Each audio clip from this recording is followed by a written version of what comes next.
going now. All right.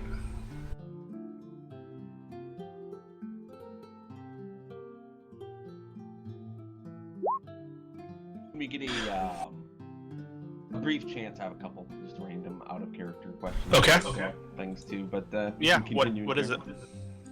Basically, the thing that I was really looking at getting, I was looking at the different spells, would probably either be Shadow Walk or Darkness, and I was wondering, because I felt cheesy taking, like, Cleric abilities again, and going in with the whole, Darkness aspect, I guess, is kind of, I don't really know if that would really qualify as Cleric abilities, but that was the main thing, or if I could take maybe just that spell and use it outside of, Deity Independence, if I took, like, just choose a spell from another person's spellbook from Wizard. Not sure how. What would You have to be able to cast a spell for that. Okay, so if I took Cleric abilities, I would have to have a Deity for. I have to set that stuff then for that sort of thing. Right? Technically, you have made a pact with the shadows. You could have the shadows as your deity. If you wanted to do that, that was part of your I might actually subclass. Main thing I was looking for is I'm not going to run him at all like a cleric. I'll definitely probably be equipping different things. I would feel really cheesy running him like a cleric. You don't hear people running around really proselytizing for the god of shadows, so so it would make sense. I think I'm probably gonna go with cleric casting moves as my my starting move from another class, then, or be able to cast a spell. You want to do this just so you can get which spell? My primary one that I'm interested in is Darkness, for very obvious reasons. Okay. This is an awesome spell for a character like this. Alright, and you would have been taking this as your favored class move? Yeah, the Darkness, or the Cleric spells would be kind of awesome for that, I think. Yeah, I've been taught a few different runic type things, possibly. That might make sense. Before I fell in with the shadows.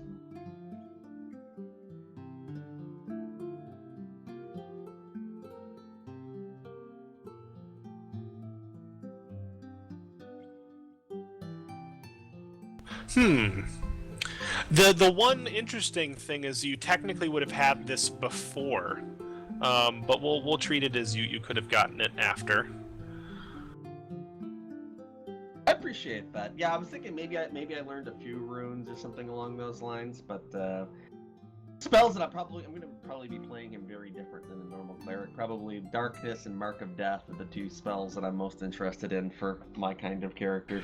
I can see them working. So, let's remove your journal from your character sheet. Move that down to the bottom because we're going to need to add a spell section. Hold on a second. Let's unhide Haru. I am moving the journal down to underneath my moves.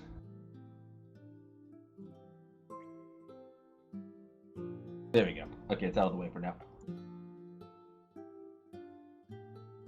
Alright, I'm going to copy this onto your sheet.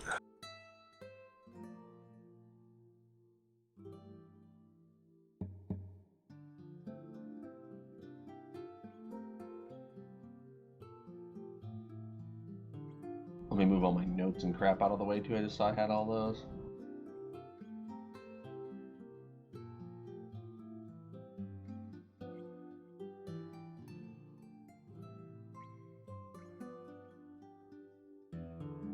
Whoa. Is the murder at the Cursed Jester a new thing? Yes. Okay. That's one that I was like, I don't remember hearing that last time. And then they killed a wyvern is new. And the beast stalks the wilderness of County Sovereign. Is that kind of new too? I think it is. That was something you guys brought back yourselves. We found out ourselves, yeah. Okay. I don't think I want to go check on the Cursed Jester alone. Why is this not updating? Max granted spells should not be 0. I just realized I think that I'm actually carrying around a memory stone yet, aren't I? Did I give that away? No, you have it. Oh, that's hilarious.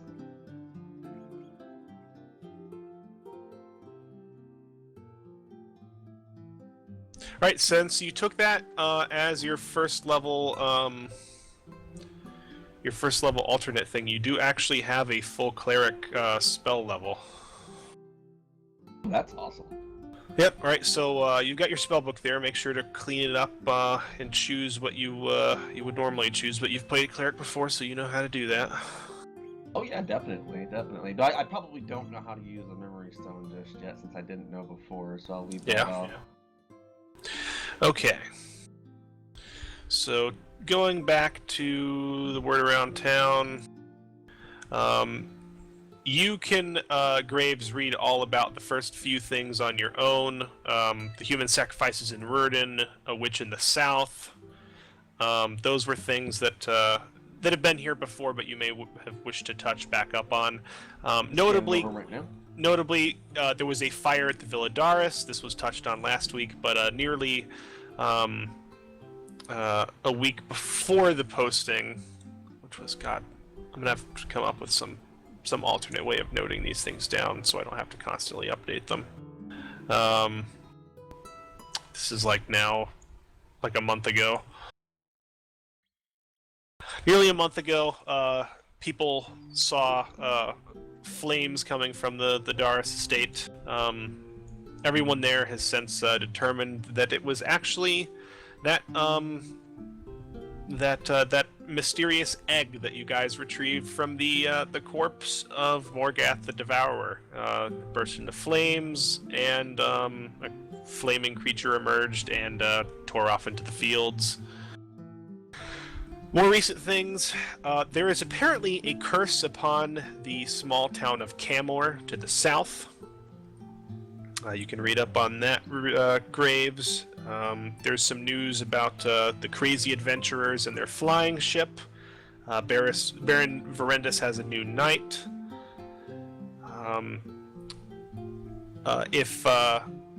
If our friend Heru was here, he'd find the news that the kingdom of Boros has apparently invaded to be quite interesting.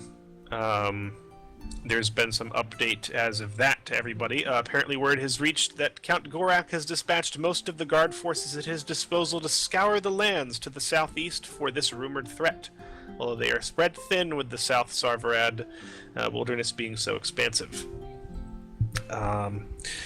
Soldiers have been reported moving through the County Enderdark for quite some time now. Nobody knows why or precisely where they're going, though again they're moving south. And now for the totally new news. While you guys were gone, there was a murder at the Cursed Jester. A traveler who had been staying at the Cursed Jester Inn was found brutally murdered in his room several weeks ago. A foreigner, a man who called himself Hayar Da, had been staying at the tavern for more than a week before his death. Rumors from the inn indicate that his demise was extremely gruesome, and some even rumor that he may have been found in pieces strewn across the room.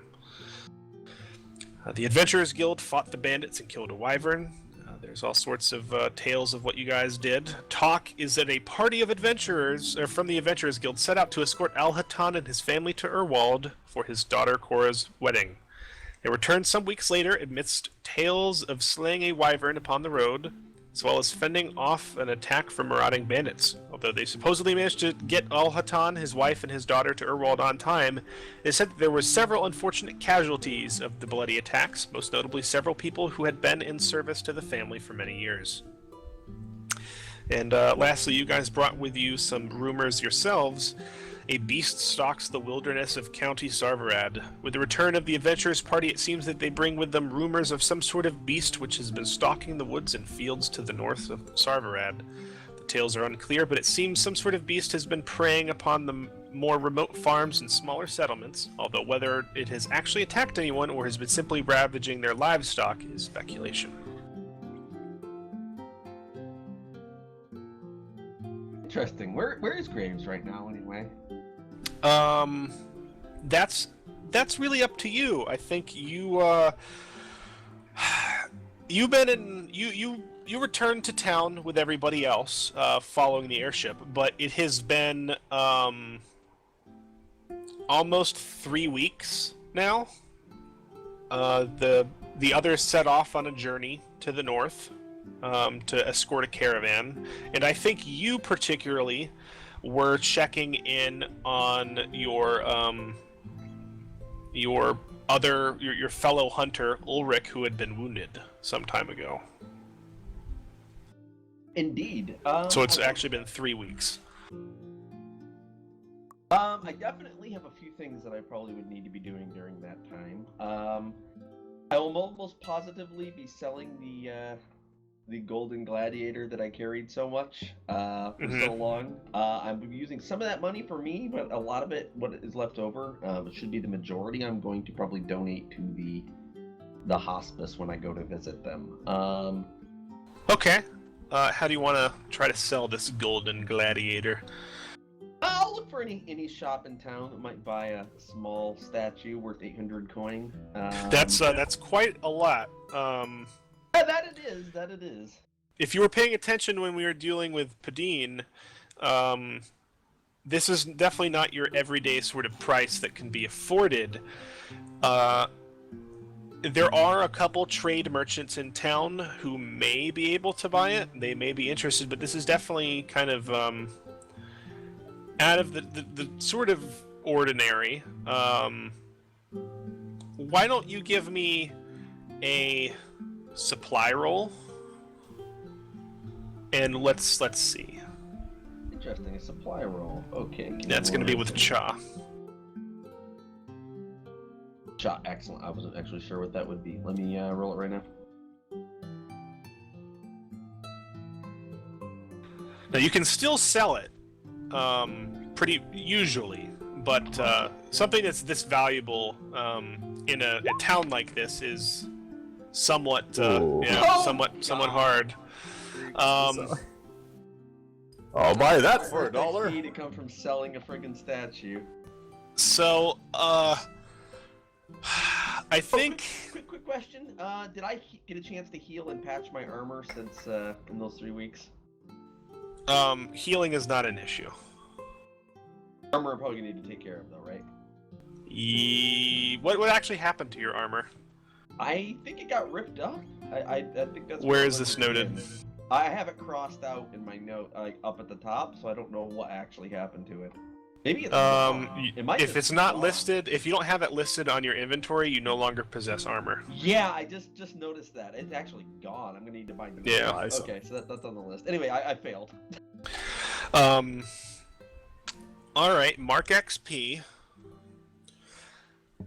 So, again, normally you guys can sell mundane items. It's just mundane items that are worth quite a lot will sort of prompt this until the town has a more prominent market. If you were in a bigger town, we wouldn't bother with this.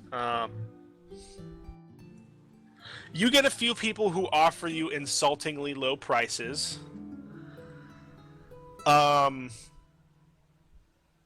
What sorts of establishments are you going to try to sell this? I think originally I was probably looking at like antique dealers, maybe jewelers, people that would buy a small golden statue. Okay. You definitely get the feeling that several of them are trying to rip you off. Like offering you I think the best offer you get is 100 gold.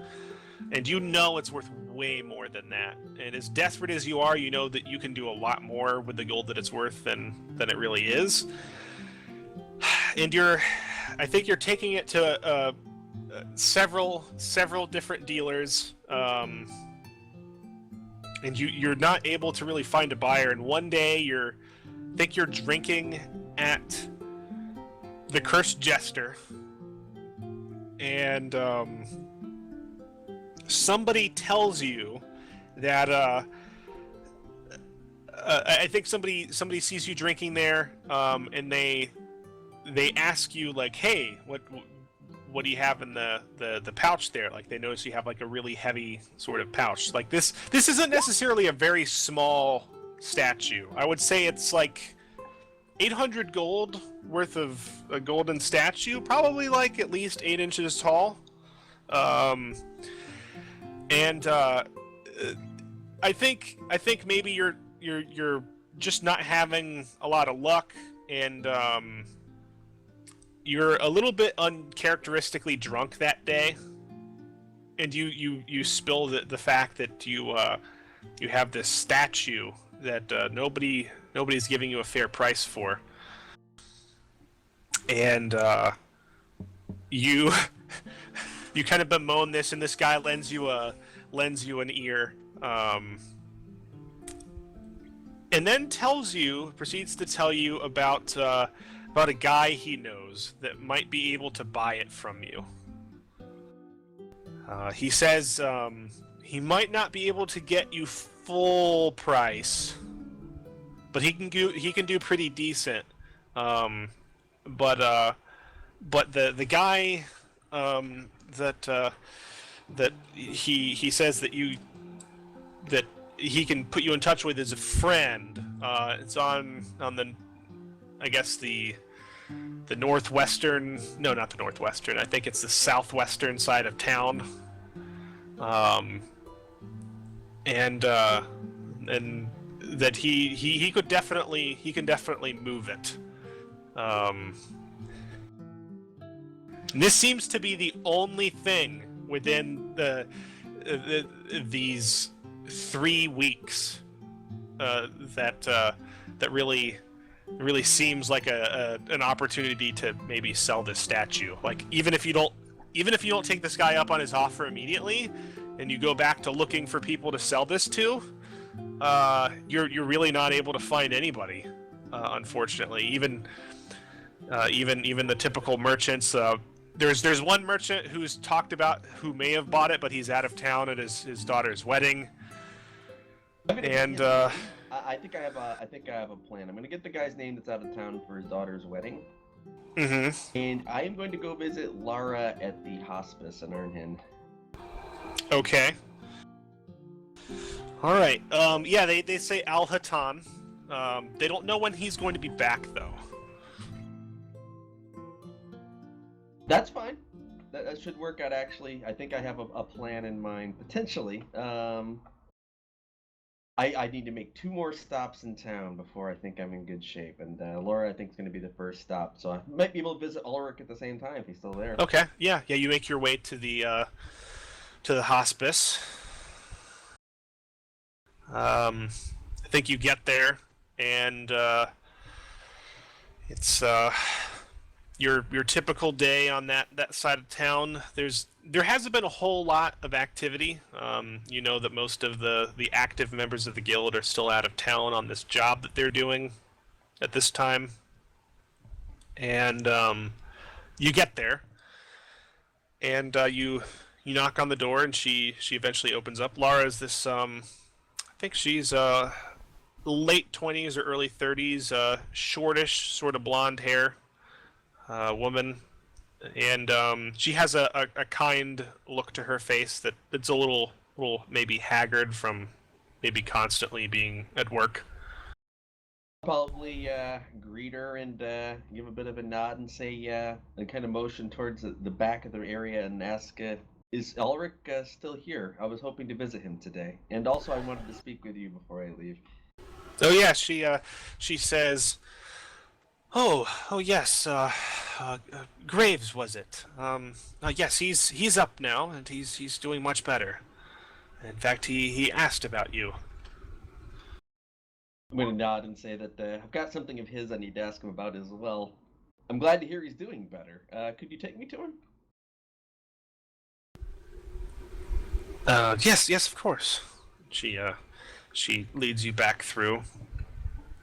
I think you hear like the moan of a woman from one of the open rooms to the right, and you look over and you can see a couple people seated near a bed as you walk by.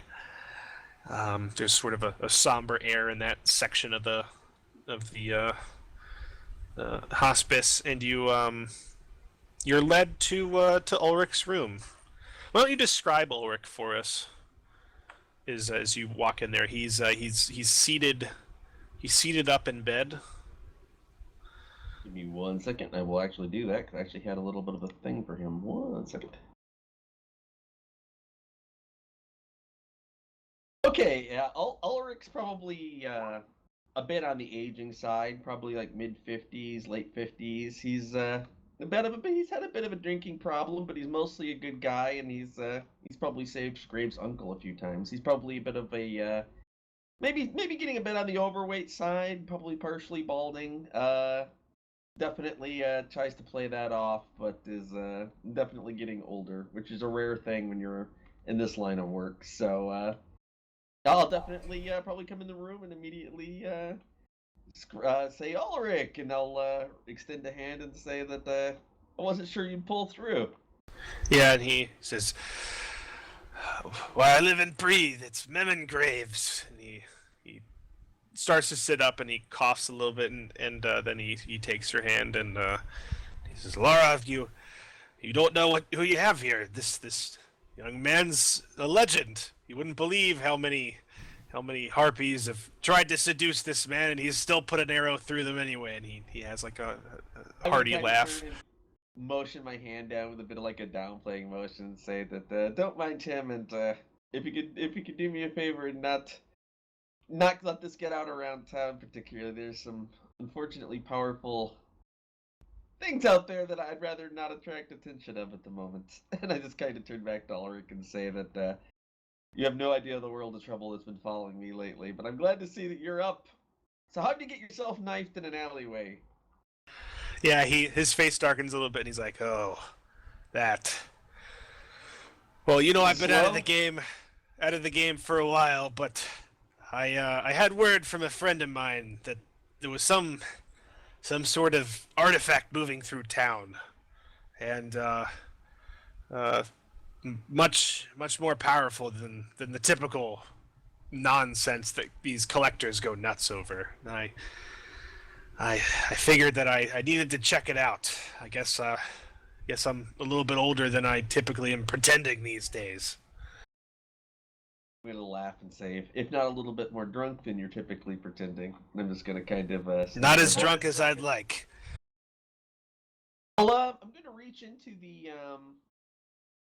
my bag, and I'm going to pull out both his journal and hand it to him and say that I was trying to figure out what happened to you, and I found these with you. And I'm gonna show him both the bead and the journal, and I'll say that I've been carrying them around to make sure that they stayed safe. I wasn't sure what significance they had.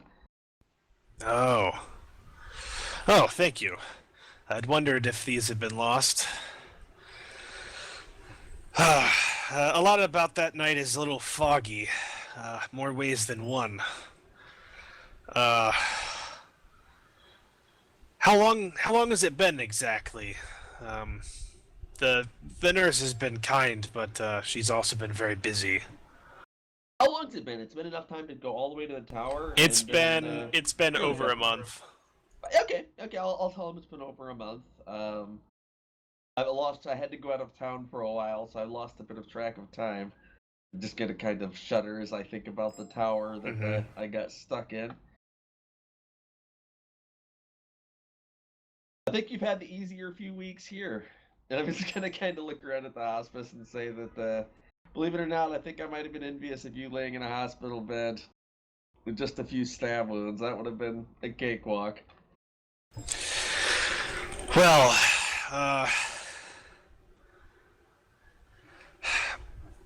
I'm not really sure what I walked into. It was supposed to be an exchange going down. Something acquired in town was being sold to someone important. Again, my contact was maybe a little bit less than reliable, because when I got there, the deal was already going down. The sort, your typical shadowy figures, alleyways. We've seen the like. Did this have Uh, anything to do with it? I'll take out the small bead and I'll hold it in my hand and say that found this on you as well. no, no, that was a precaution. And he looks at you. He's like, "You never wear one for, I guess, the more non-traditional aspects of our trade, were you?" He takes it and he says, "No, uh, this is a way of storing." Well, and he kind of looks around. He's like, "I'm no wizard, but I know a few things, and some of us, have the ability to call upon certain powers. We've used these in our fight against the darkness before. This was my a friend. this was a precaution, but unfortunately, I didn't get to use it." You did nod for a second and say that will you be needing it, or are you going to take some time off for a while? And I kind of look around the room. Oh, I don't. I think this incident's made it clear that I'm probably not fit to do this anymore. Is when when you're taken by surprise by an old well, it looked like an old man, but it certainly wasn't. All I can say is there was some sort of trade-off involving, it looked like a rod. I I'll seem describe the obsidian thing that I had. I'm assuming it's probably not it. It's not the essence of Flindarii. no, it was some sort of rod, not a crystal. Graves, where did you get hit on the head? Ironically, you did. Many times. It says some sort of scepter. I heard them saying something about a mansion or an estate outside of town, and something about a lord. Well, when you get yourself back on your feet, I think maybe I know you're probably too stubborn to retire, so maybe you should stick to the books and more of a support role. I'm going to be staying in town at the.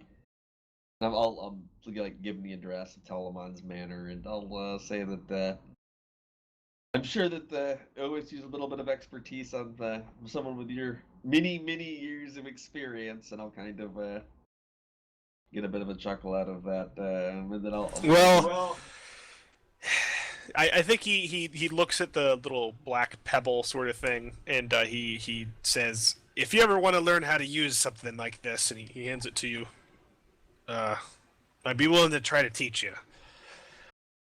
It's about all I'd be good for these days. Better. I've got a few ideas for it. I'm just gonna kind of glance at it as I slip it back in my pocket. I'm going to kind of look over to Laura and say, "She's been treating you all right." I'm just going to kind of walk in her direction. Yeah, he gives you like a wry grin and a wink, and he says, "Oh yes, most indeed."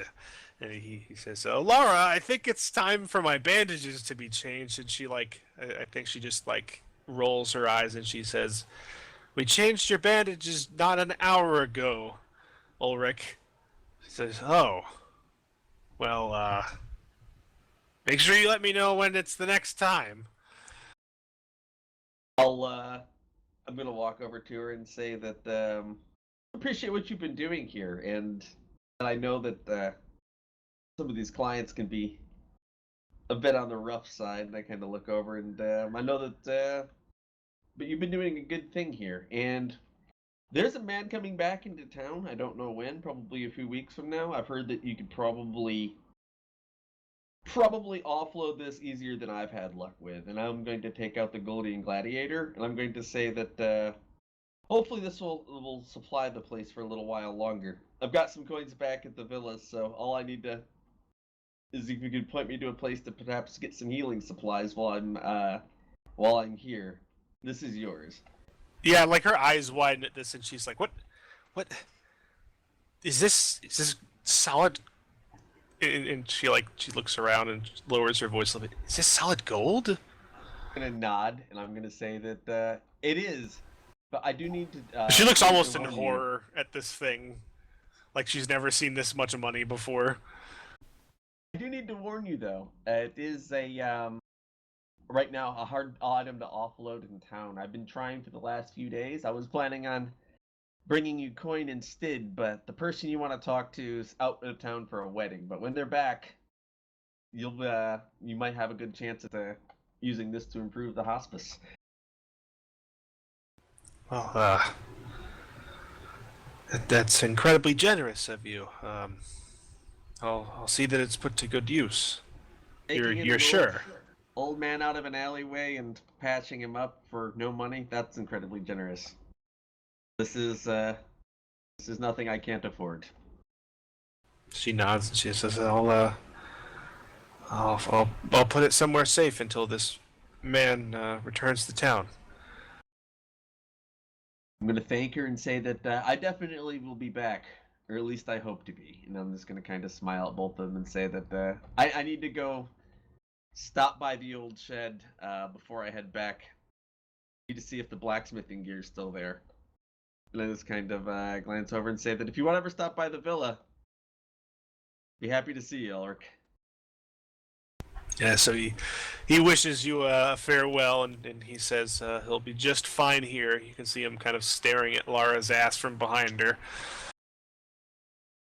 I'm just gonna shake my head and say that thanks for putting up with him, and kind of shoot her a smile as I start to head towards the exit. Okay.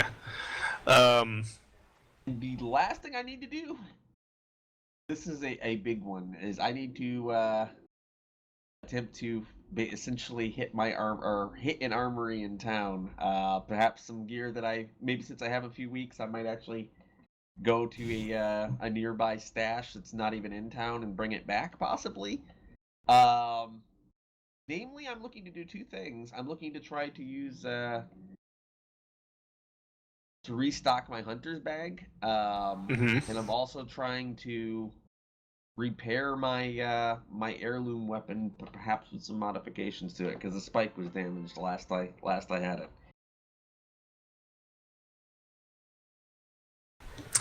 Yes, I remember that. The spike actually broke off. Indeed, it did. I'm hoping to use my blacksmith skill finally, and perhaps repair it, and not only repair it, but perhaps do something extra to it. But So the Hunter's Armory, I think that we've described being here is actually Ulrich's house, is it not? I think that was the one that we had in here. I might have had some other ones stashed, or might have had some like other gear stashed in a nearby town. But this is probably Okay. would be a good place to start. Yeah, he has like a really well-stocked basement or something full of hunter gear.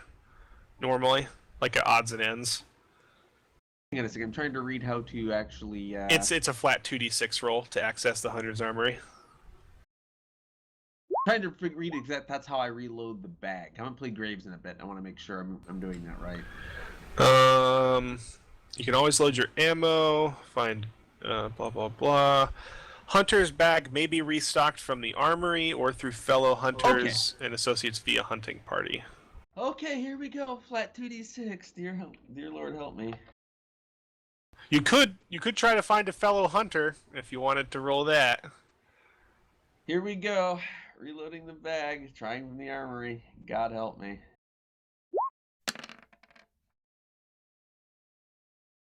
Okay, so on a 7 to 9, you find something close enough that it might work, but you will have to rely on either luck or ingenuity.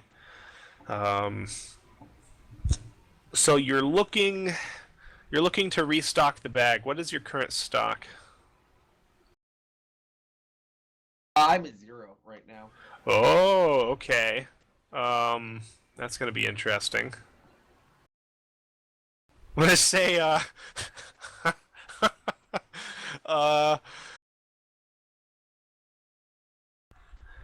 this is definitely an interesting result for trying to restock the bag.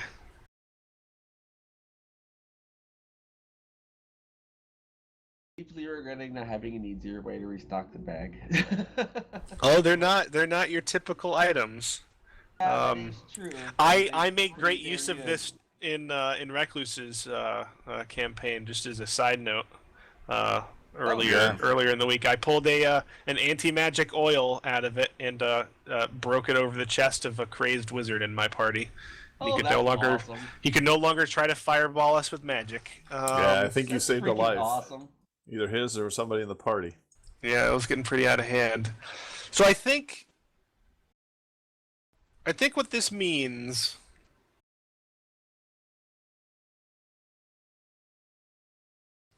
is that you have. I think you have. I think it'll be a full stock bag, but I'm going to give it a tag. Dangerous. It may be dangerous.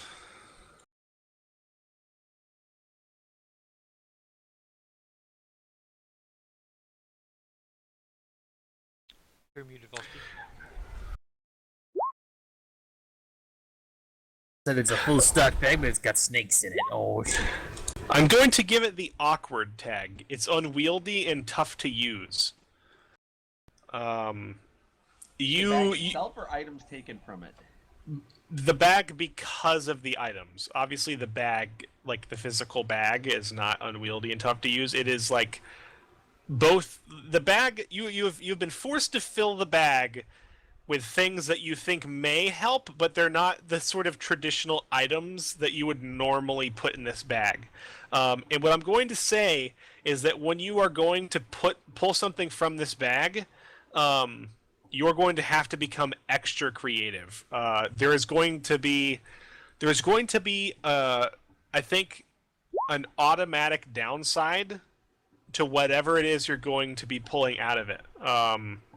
And you're going to have to be creative in terms of making it do something effective. Interesting. So I'm gonna put that down there real quick. Not my shining or best bag I've ever had, but it works.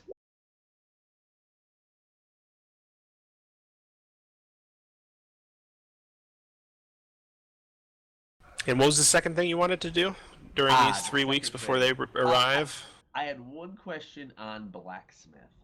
Is that limited to just my staff, or can I do that to my crossbow too?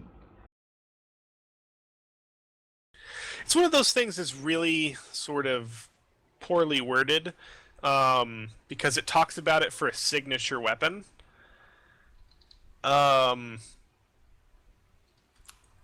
that we know that you can technically take a signature weapon from fighter, it seems a little like to me that you're actually supposed to have signature weapon before you ever take blacksmith. However, that seems lame to me. This will work on any weapon, as we've established before. You can forge magical items into it. Oh man, if I could. And I will say, visualize it. as a default, over time you're just able to, as long as you have a forge and materials, you're able to create and manufacture and alter non-magical items. Like if you needed to make yourself some new armor and you had some time. God, I wish I could direct this moment in a Sam Raimi style, walk into the cabin and arm up type thing. But yeah, I think Well, I'm gonna give go us in. your best shot. I think I'm gonna go in and I'm going to slam my crossbow down on the next to the forge, and then I am going to take out the Sunfire ring and Awesome. I'm going to start mounting underneath, and I'm essentially going to try to get the Sunfire ring attached directly beneath the crossbow, like where the tip goes. So essentially, add equivalent to a flashlight to the bottom of the crossbow. Okay, yeah. So it destroys the magical weapon. So it destroys the Sunfire ring. Yes, I figured that would happen. Oh, so we can use it on things that aren't weapons? It's I mean, Well, it's an Magical accessory. item, I think. The It's- magical item can be added to a weapon. Technically, it's the effect. You can graft the magical powers of a weapon onto your signature weapon. So it doesn't actually say magical item, but this is a power that I don't think is like. This is something that needs to be used. Like blacksmith is his, like it. Well, we needs to haven't get some really use out of encountered it. that many magical weapons. Yeah, That's that's why. the thing. So I mean, the only one I can think of are like the ones people are actively using as their primary weapon, or Yeah. the dagger is the only one I can think of. But there have been plenty of magic weapons, but they've either been lost or destroyed or disenchanted or dropped, that sort of thing. There because have Fergus been has them. this ability too. That's what I was saying. Yeah. But I'm gonna rule that in most cases normal magic items will work. It's just that the rules definitely blatantly state that it does need to be a weapon, so I will reserve final judgment on whether or not an item can be grafted.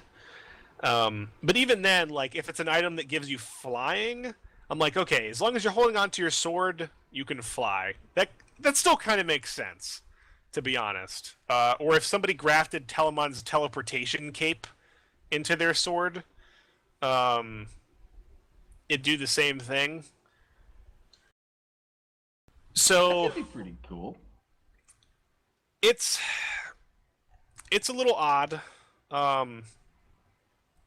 It needs to be metal, I think. Hence the whole forge sort of deal. So I guess the Axis Mundi. I don't know if the Axis Mundi would work, and I actually don't think you could do it with the cape, because there's no way you could forge that. It would have to be something you could literally forge. But you could certainly forge the ring into the crossbow, because the crossbow has metal parts. Nice. Some weapons do have cloth parts, like the buttstock of the bow might be cloth and padding. The Yeah. hilt of a sword would have some cloth to it. I can see perhaps Yeah. like binding the cape around a long staff, We'll for treat it as a example. case-by-case basis. I kind of like that. That's sensible. Because blacksmith has not been used at all. So in order to promote its use, I will treat it as a case-by-case basis. So yes. Does Fergus have it? How should I list the this? Should I list it as like Leave the standard sunfire ring on your sheet for now, and I will figure out. I will make a new magic item in its place. Copy that. I'm moving it over to my weapon list. I think the other thing I was looking to do while I was here, one last thing. I was going to try and install with the forge a very small little sliding I guess compartment on my staff, as well as fix the spike. And What I is was this hoping to do with compartment? The little compartment is to slip the memory stone inside, so I would be able to keep it inside the staff if I need it. Ooh, that's interesting. Not really like merging it with it, or not trying to blacksmith it. I'm just trying to make a little compartment to store it inside, so it's like I can flick it out and grab it if need be, kind of thing.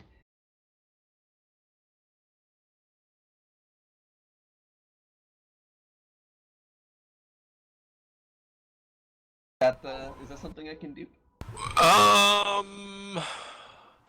It's something you can do. I'm trying to think if this would require a roll. Actually leads me to my last question. If I need to use any of the coins that I still have at the villa to repair the spike on my on the actual metal spike, or for something I can do. We'll just So go what's with your that? standard blacksmith repair fee, which would be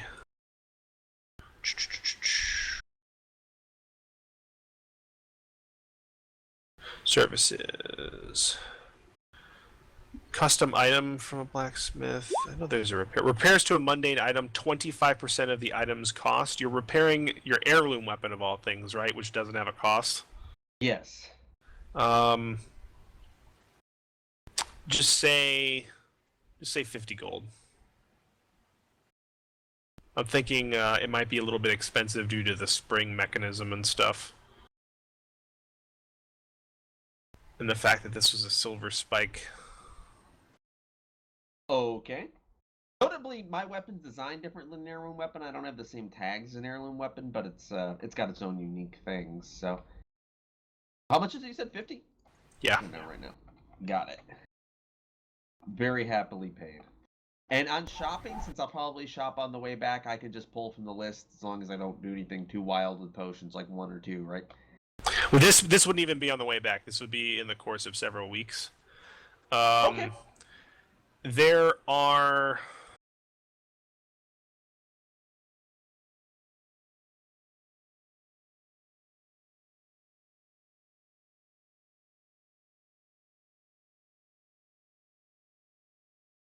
How many potions are you trying to get, and what potions? Because those are things you can't typically just buy off the shelf. Probably some antitoxin potions, restock them. 1 or 2 healing potions. Don't think much else past that. I think Maybe we some bought the poison town out of potentially. killing potion. That was before you left. Yeah. This is during 3 weeks that you're gone. I'm trying to find the store handout. I'm not finding it. I'm looking right now. The equipment. Listed under gameplay Equipment, handouts, equipment and services. Equipment and services. Got it. I recommend if you're not using a tab, you minimize it. Because I know there are a lot of handouts, but I've tried to organize them. Antitoxins you can find. Healing potions, are you getting 1 or 2? 2, if I could. You can find 2. Okay. I rolled how many there were in town at this time. And a bag of books is probably doable. Yes. Cool. And is there any problem with halfling or halfling pipe leaf? No, actually there's not. Awesome. That's awesome. not a incredibly common item, but it's also one that's not typically bought out of stock either. Graves totally gonna have to take up a halfling pipe leaf habit. Alright, I got it here. So during all this time, Fergus is probably carousing at the tavern, having a good old time. Or we're probably You've just getting back. you're still on the Yeah, we're journey not at back. this time. Yeah. I was trying to get us there, but this is during the intervening 3 weeks that you guys are on your journey. One thing I will touch on, because it unfortunately happens before you guys even get back. Graves, you do hear of a brutal murder in the Cursed Jester, which is essentially you guys' favorite inn. It seems like some guy was brutally dismembered there. That happens about a week and a half after everybody leaves. And then there is an unfortunate tragedy. Oh no. I think you're waking up at the villa one morning. It's not even. I don't even think you're waking up at the villa. I think it's the middle of the night, and you hear a frantic banging on your door. And you open your door, Graves. Probably open my door with one hand on my crossbow behind my back, but try to act casual because it's usually There's a summer. very distraught younger goblin saying, "There's a woman here. She's downstairs." Yeah, I'm definitely going to come downstairs with my my crossbow still kind of held behind me. The goblin, one of the many younger goblins that you know from here. I think you recognize him as Botvo. He leads you downstairs, and you can see there is a kind of a hunched form seated on one of the chairs in the entrance hall. And There are a couple goblins standing or the like around her. It's dark. It's actually probably after midnight, and she doesn't necessarily appear to be sobbing, but she's probably close. And I think as you get closer, you can tell that it is Lara, and she has blood all over her clothes. Oh no. Yeah, I'm immediately going to run up to her and ask what's wrong. Though I'm still keeping my hand on my crossbow because damn shapeshifters, you never know what to expect. Ever since that traumatizing, you can never fool Graves again. Yeah, exactly. It'll be Graves' Once is wedding enough. day, and his bride will turn into a shapeshifter. I think she looks up and she says, Graves, he tried to save me. I'm so sorry. He Who tried to save me. you? What happened? Ulrich. What happened to Ulrich? He's dead. That's gonna make Graves stop for a long second and say, "What? Tell me precisely what happened." Yeah, and she goes into a story. She's kind of like a remarkably strong-willed person, and she's not like actually sobbing, but you can tell her throat's really raw. And as you're kind of like looking her over, you can tell that she's got some cuts on her forearms and her hands, but none of them are very like excruciatingly deep. Although there are a couple deeper cuts, like nothing life-threatening. You can tell that she's like haphazardly bandaged some of them herself, and I think Pleta has returned sometime during the story to help bandage them as well. And she doesn't say anything during the entire time. Pleta just kind of shows up because there's this commotion. And Lara tells the story that sometime in the middle of the night, she was sleeping. She had just gone to bed, and one of her patients had been having issues in the middle of the night, great pains, and she had been woken up by the sound, and she went to their bedside to go help them, and she was there for a few minutes, and when she returned to her room, she found a man with a hood in her room, rifling through her things, and when she stumbled in there, she saw that he had a dagger out, and she seemed to have surprised him, and a fight ensued, and she describes it very chaotically. It's not like a straightforward, detail-oriented sort of thing for her. You can tell she's never really been in this situation, but he comes after her with a knife, and eventually the commotion attracts Ulrich, who comes in and fends the man off, but is gravely wounded in the process. And by the time the guards arrive,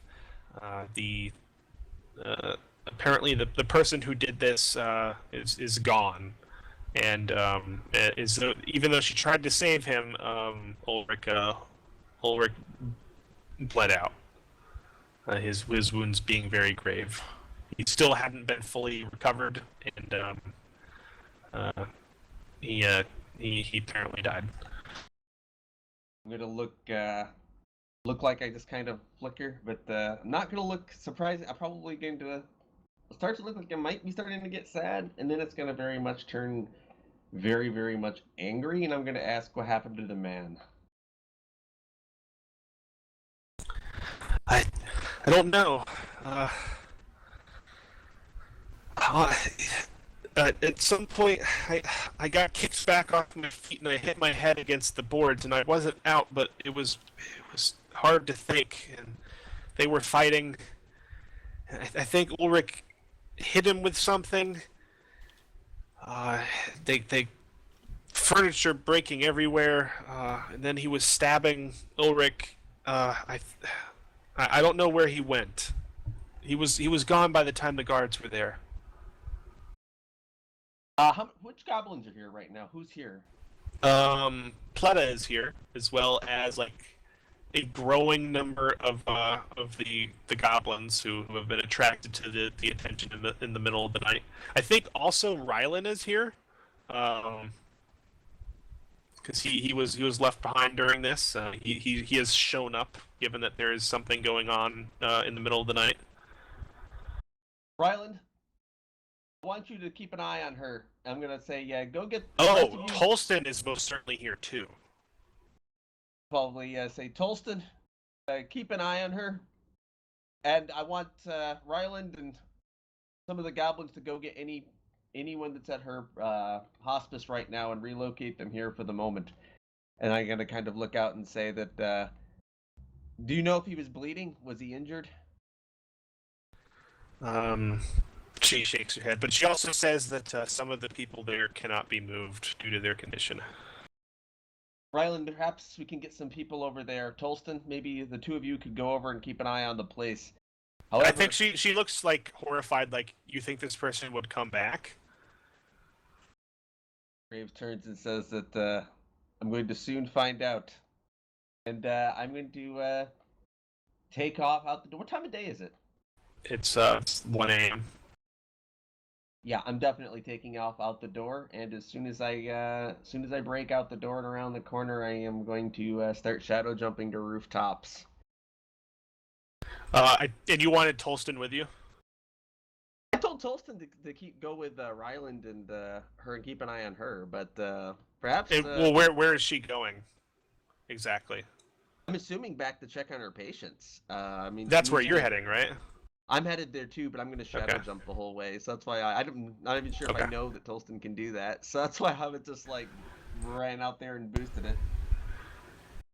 Yeah, I think you tell him to stay with her, and then you find another individual like popping from rooftop to rooftop on the shadows with you, and yeah, you recognize that he's doing the exact same thing you are.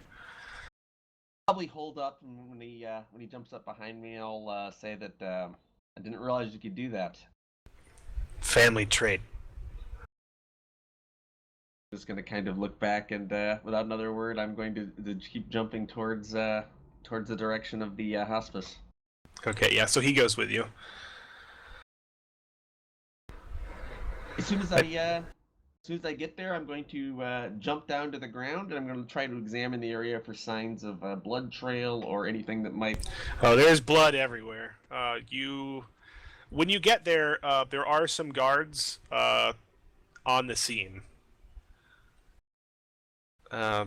There's quite a bit of light here, actually. I think you guys like end up on a roof overlooking the scene, and yeah, you can see the front doors open, and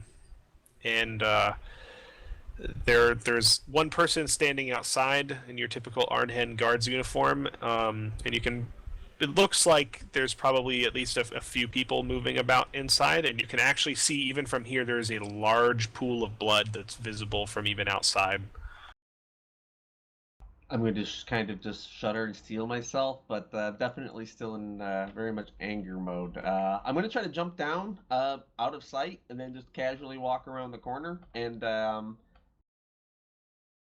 immediately ask the guards if what the situation is inside. I think the guard holds up his hand and he says, "Who are you, sir? There's been a murder here. What is your business?" A friend of the woman who runs this place. He raises an eyebrow and he says, "You know Lara?" I'm going to nod and say that indeed I do. Was something stolen? Something starts to dawn on Graves. Yeah, he says, "Why do you ask? It's hard to tell. There seems to have been some sort of break-in. It looks like I guess he steps forward and he kind of sighs and he says, "Honestly, it looks like she might have surprised a burglar, and the old man tried to stop him." Recently, a donation was made to the hospitals. Just it kind of occurs to him for a brief moment. The gears start to grind in his head. He says, Can you tell me if it is still inside? This would be a small statue of a gladiator."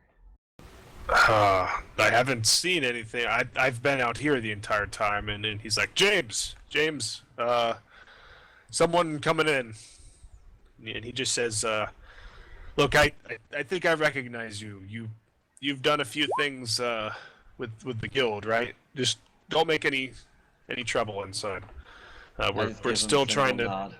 A lot of the patients are upset."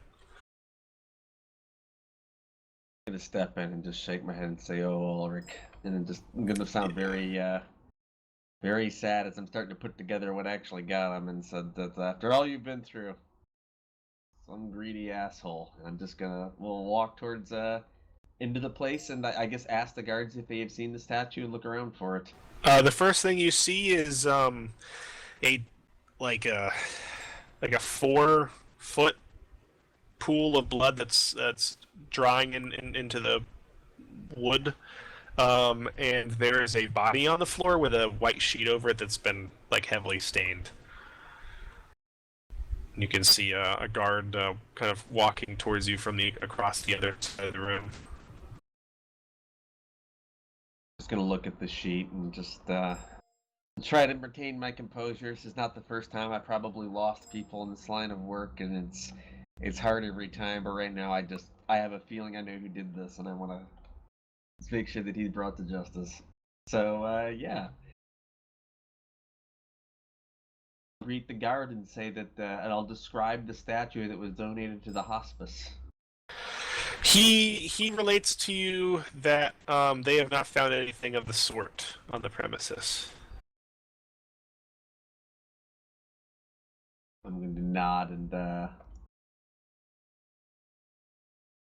I will thank him for his time and ask him if he knows of a man, maybe a local, and I'll kind of describe the guy I bumped into, the only person that told about it that might have leaked this to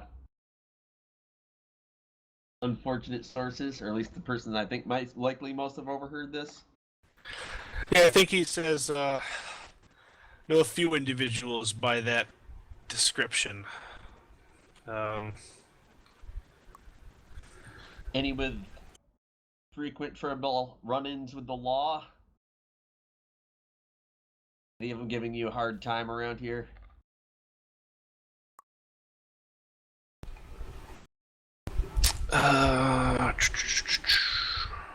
As he thinks.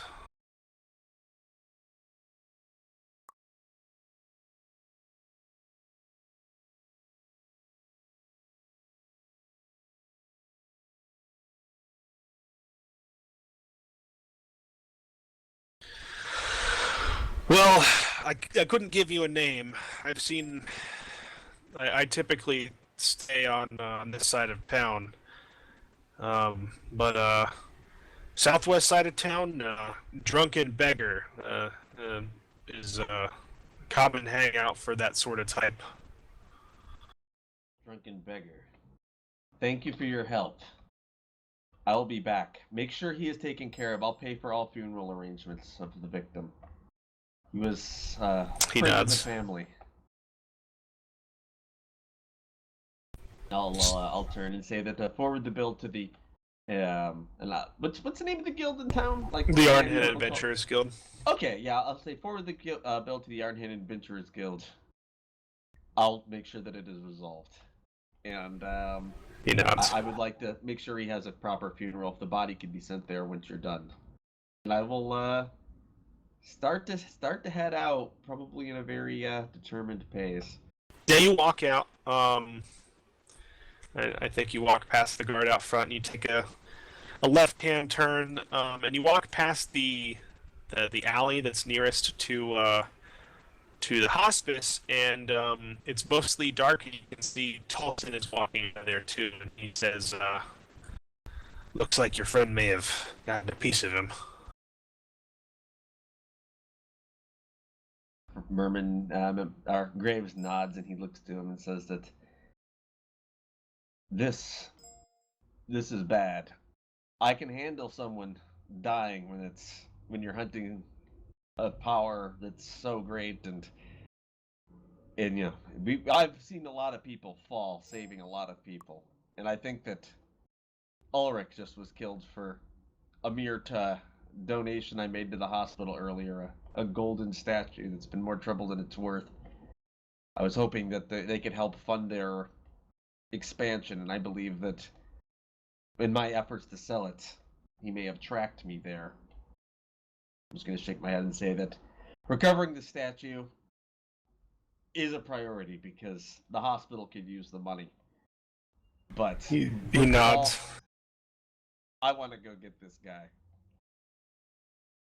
And with that, I don't even say another word. And as soon as I'm in the kind of out of sight, I am immediately jumping back up to the shadows and heading towards the part of town he might hang out in, looking for the man that I ran into before right now. Okay, give me a wisdom roll. Will do. And my wisdom is 1. Okay, can you roll it?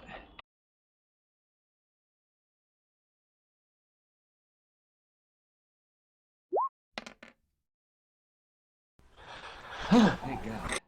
Okay. So over the course of the night, you and Tolston are able to find the man that you indeed came across before, the one that you talked to, and the one that he referred you to a friend, ironically on this side of town, to sell the item to. You find him at the Drunken Beggar, and I think both of the Graves men end up kicking over some tables and then dragging him out into the darkness of the night for maybe some Batman-esque questioning. Actually, I probably even have a I was actually gonna say that if anybody's gonna give us trouble, I might try to flood the room with darkness before we go. Nobody gives either of you trouble on that side of town. Like, you guys burst in like a whirlwind and then take him and are gone. Yeah, that sounds good to me. You have him on a rooftop somewhere, and we're gonna get to the rest of the party in a second. What do you do with this man? I would like to take a. I think he's just like freaking out, and he's like pleading. He's like, "What do you want? What do you want?" He's like, you think he might not even recognize you, especially at night, and like with what you're doing. I think that I'm going to attach a grappling hook and rope out of my adventuring gear to him. Tie him up on the tie the other end of the rope to something on the roof, and then kick him over so I can talk to him while he's hanging upside down over the edge. Awesome. Perhaps while I'm using my Tolston is here, pretty much silent the entire time. He's got like a hand crossbow out, and he's basically just keeping guard the entire time. So, I'll say as I walk over to him, I'm going to say that, was it you? Or was it someone that you sold the information to? I don't know what you're talking about. I'm just going to take out my, what would I use for this, actually? Oh, that's perfect. I'll probably take out my, the bladed side of my staff, and I am going to put it right over the rope, and I'm going to start very slowly sawing it. Wait, what are you doing? Stop that! Quit! Tell me what I want to know, and I'll stop. I don't know what you're talking about. What do you want to know? I think that I am going to stop sawing for a second, and then I'm going to walk over to the side of the building. And since it's dark out, I'm going to just walk down the side of the building, so I'm like standing on the wall, and then I'm going to look Beneath to him him? and tell him. That's awesome. I think I'm going to give him just an eye lock, and I'm going to say, "Tell me who you told about the statue." And I'm going to look very unhappy at the moment. Yeah, he finally recognizes who you are because I think you're standing there and because of gravity your hood comes off, and then you say the statue and like you see recognition in his eyes and then you see like him immediately freaking out and he's like, oh gods, don't kill me, please. Tell me what I want to know, and I won't. Don't tell me what I want to know, and I'm just going to flip out my bladed staff again and kind of put it very close to the rope. It was Greg. It was Greg. Greg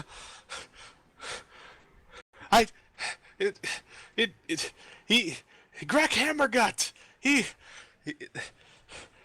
Look, I just stealing information. Greg, tell me where to find Greg. I don't know. Look, he comes to me sometimes. Asks if there's anything valuable. I gave him something. I told him I'd seen a statue. Knew where it might be going. How did you get a hold of him? You had to signal him somehow. He comes to me. When? It's not regular. He's like, please, just don't kill me. I'm gonna look to him, and I'm gonna kind of look back to the other guy, and I'm going to say that.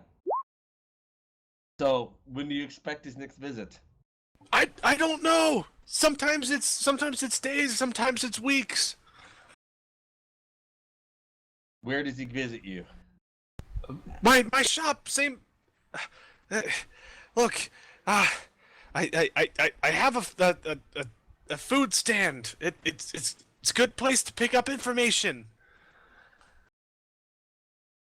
And then just kind of looks back and debates his options for a second, and says that we're going to your food stand then. We're waiting for Grok, unless you can give me any further information. He's just like, yeah, I think he just starts freaking out at that point. He's like, oh, I don't know when he's coming. Graves is gonna look and say that, turn to saying, well, we might need him for now. I'm going to keep an eye on him. We'll take him to his food store. And he's gonna I'm gonna just walk back up and start pulling him up for the second and say that if you say anything or make any moves to tip off this Grek character, you will wish I dropped you off that roof. So what do you do? I am going to probably haul him to the nearest, perhaps the Adventurers Guild at the moment, and say that he'll be staying there when he's not waiting for Grek at his food stand. And I'm going to be going with him to work tomorrow. Keeping an eye on him, probably with a crossbow bolt pointed in the back of his head. Okay. Is there a popo in the villa? No. I was just going to leave him there for the police, but since Grek needs to come to him, and we may need him as bait, so that sadly changed my plan. I think Tolston says that the guy needs to be watched. Absolutely. We'll take shifts. This Grek character, he stole something from the hospice, killed a family friend that saved us more times than we can count for no reason. I just shake my head and say that it's not what I normally deal with. I hate dealing with people. All right, well, yes. you and your great grandson throw this guy in one of the spare rooms, I assume, and keep an eye on him. Oh yeah, And definitely. take frisk him to his at food some stand point the as next well. day. I think definitely frisk him. Make sure he's not carrying any shivs or anything like that as we put him in there. I think he yells at various points, and then Tolston like just disappears into the room, and you hear like a loud smash, and then Tolston comes back out, and the guy doesn't yell anymore. I approve of this. You guys take him to the food stand the next day. How do you wait? I think when Tolston comes out, I might actually say, "Not in the face. We don't want to tip anyone off." Yeah, the next day, I think that I'm just going to go sit down as like being a customer at a table. I'm not sure what his place looks like. What's his place like? It's more like a food cart with a bunch of like a couple of tables out front with the occasional stool here and there. He's got it pulled out front in one of the market squares. I think that I'll tell Tolston to stay down here for the moment and keep him served with some. Or just basically be buying food and hanging out in the area. I am going to go. I'm just going to kind of point to the nearest rooftop up there, and if you could remind our friend that I'll be keeping an eye on him to my scope, that would be very helpful. Okay. Do you guys occasionally switch off? I'll switch off with him every now and then. So it Okay. doesn't look so obvious. That's something I would definitely do. Does this routine change after several days? He said it could be weeks. I'm going to give it up to 2 weeks looking for this character. Otherwise, I'm going to have to try a different approach, much to this guy's unfortunateness. Okay. 2 weeks later, the party returns to town, and and I think they find Memon Graves in the middle of some stuff. Graves. So yeah, What I are think you doing guys, with this gentleman? Is it, he's probably throwing Yeah, him in the room he's- for the yeah, night or he's- something? Yeah, he's actually throwing him in the room, and he's like, I think the guy looks haggard. It looks like he's hardly been eating, and he's just like, "When are you going to let me go?" And then he just gets thrown in there, and Tolston like locks the door. What, pray tell, is happening there, Graves? Graves is going to motion back and say that complete dick in that room sold out my uncle, sold out me. What he did, I was trying to sell that statue. You remember it, Fadine? The Golden Gladiator. I was going to give the money to the hospice, and I couldn't find anyone, so I eventually donated it to them. Unfortunately, I talked to that guy, and I'm just going to motion into the cell. And he sold the information to someone who came in and knifed my uncle's friend. Dear family friend of ours. Done more good for the world than you can count. He was knifed over some gold. And I'm just going to shake my head and say that regardless, the character that did it, supposed to visit him every few weeks at his food shop. When he visits again, we want to be there waiting. Where is this person located? Can't we track him down? We don't have any information on that yet, so we've been You've been I think alternatively looking into this Grek Hammergut for the last couple weeks when you have some off time, and he doesn't have like he's not really known around the town. He's been frustratingly hard to pin down.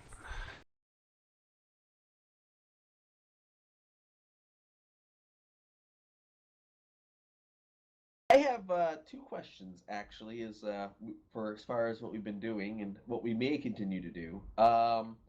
Would clean kill apply should Greg actually show up? Since we've been essentially planning to ambush him there for quite some time with the first If move. it actually occurs in the market square at the guy's food stand, Yeah, if it occurs as we yes. expect. Let me look at clean kill. For every hour of preparation spent preparing an ambush. Yeah, this is typically not something measured in weeks, but I would give you a plus.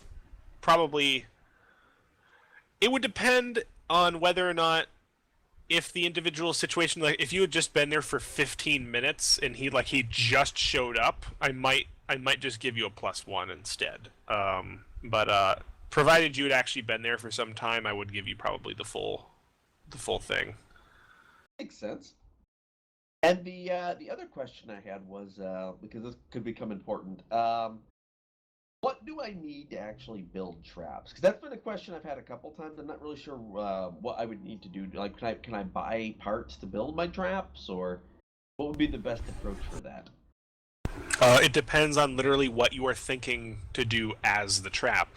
Do you want like spikes to come down from a door? Do you want like a sling trap, that sort of thing? Whatever you want, you need the material vaguely to build it. There's no. I mean, like, we could put a trap kit in here if you want. I was kind of thinking something like that might work. I mean, it's like I've been trying to go around to like build things, but it always seems like I never have the right parts. I'm not really sure like what I should do for it. 'Cause I know it was meant to be more of an improvised thing, from what it looks like we were writing it as. Oh yeah, definitely. Hold on a second. So, Fergus and Marai and Padine, you're all back. This is the first day that you guys have arrived, and you're catching up on events. It seems like things are really busy with graves. You know what they say on the road is, when you seek revenge, you might as well dig 2 graves. I think Tolston just says, we already have 2 of those. Yes, oddly enough, play on words.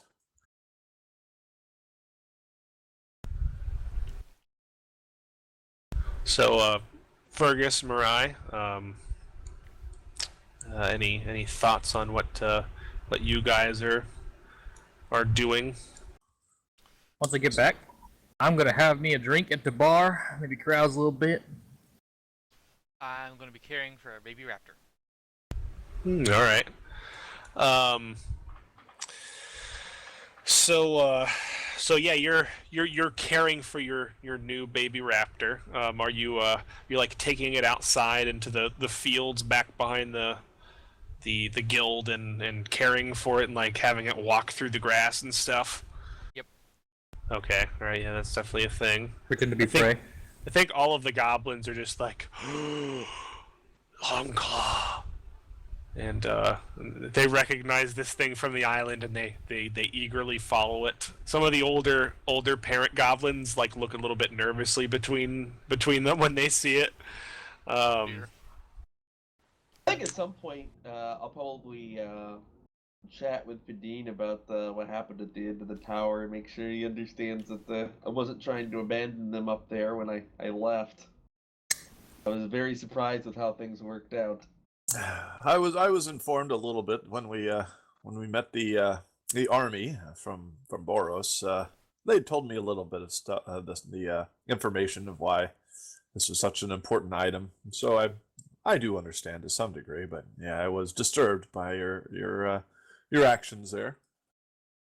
I'd say that my hope was to draw them away to give you a stay of execution. I did not think we could handle another fight.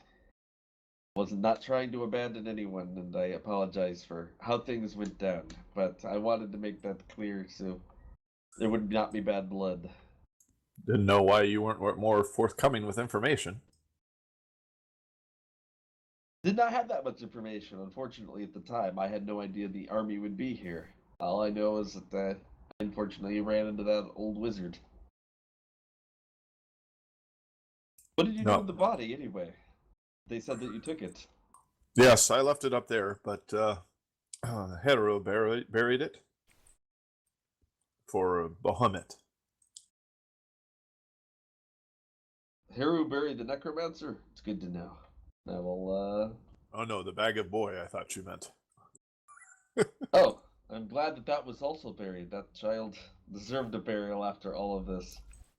Regan's body, I don't think anybody did anything with it. Who had it? He clocked me pretty hard.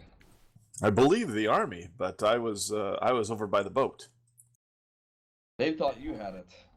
I'm just gonna kind of scratch my chin and say that is troubling. And I Oh, will dear. Yes, it could be. I'll say that what is it you plan to do?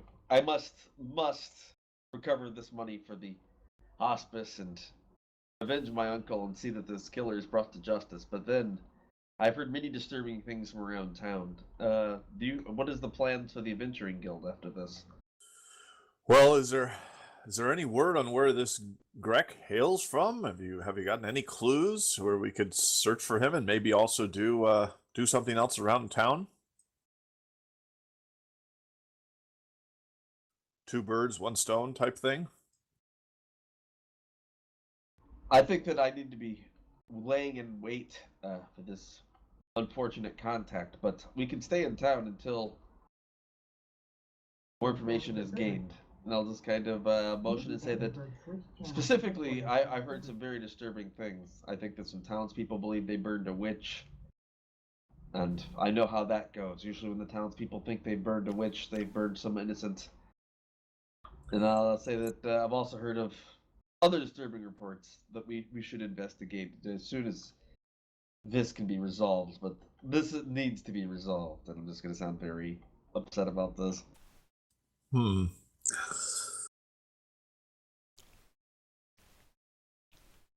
Perhaps we can inform the town guard to arrest this person and hold him for us until we return from a mystery. I think there's a glowing blue portal that I read of last time we were here that is very troubling, and also the runes of the Bastion of Solace that have been plundered recently by some people. Elvish lore and history are in those remains, and I think it should be protected. I'm going to say, you do not think the human sacrifices in Rurden are more of a concern? In my experience, when human sacrifices begin, as dark as that is by itself, it usually is for a much darker purpose still. You do know that those rumors have been going on for months, maybe even years.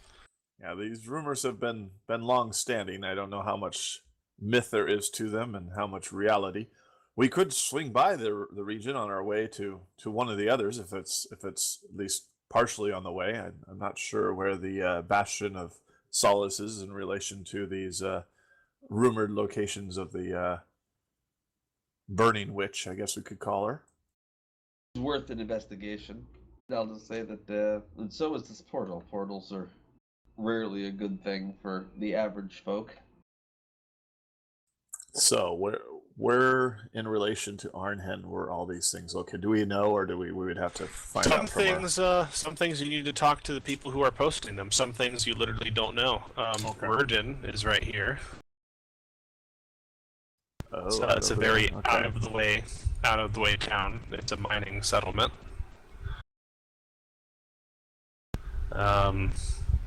Camor. I thought we were talking about Rureden in the upper left. Yes, there is a Ruriden, which is a city to the far northwest. Completely unrelated.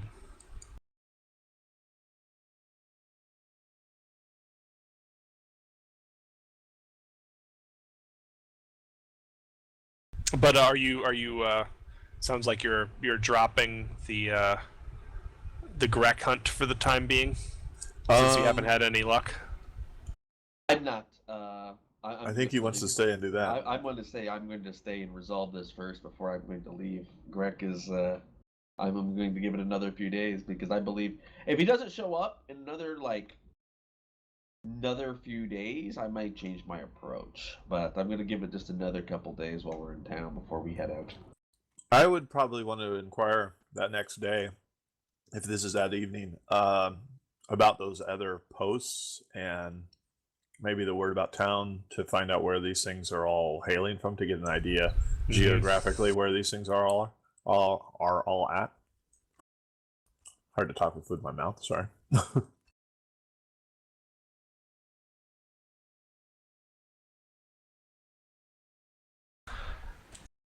So what specifically do you wish to know the location of? Let me pull up the notes again.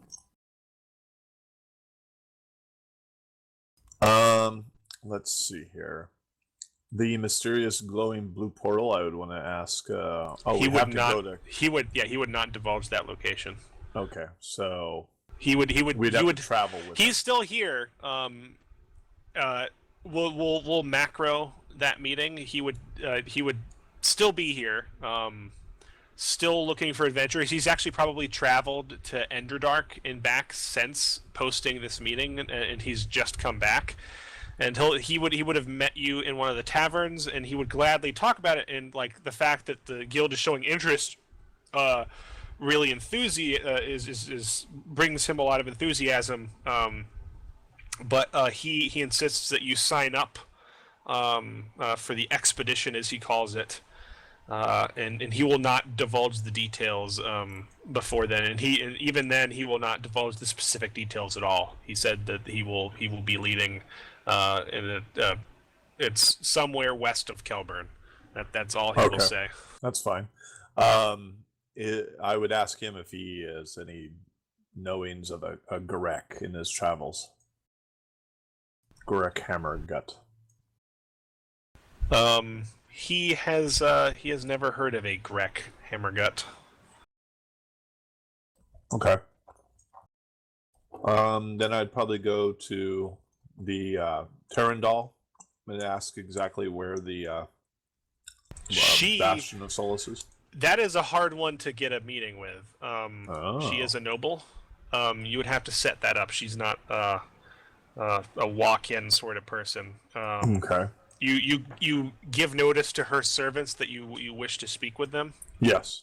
And I would probably have to don my better bard clothes and have in the... Yeah, a meeting would be set up for like the next day.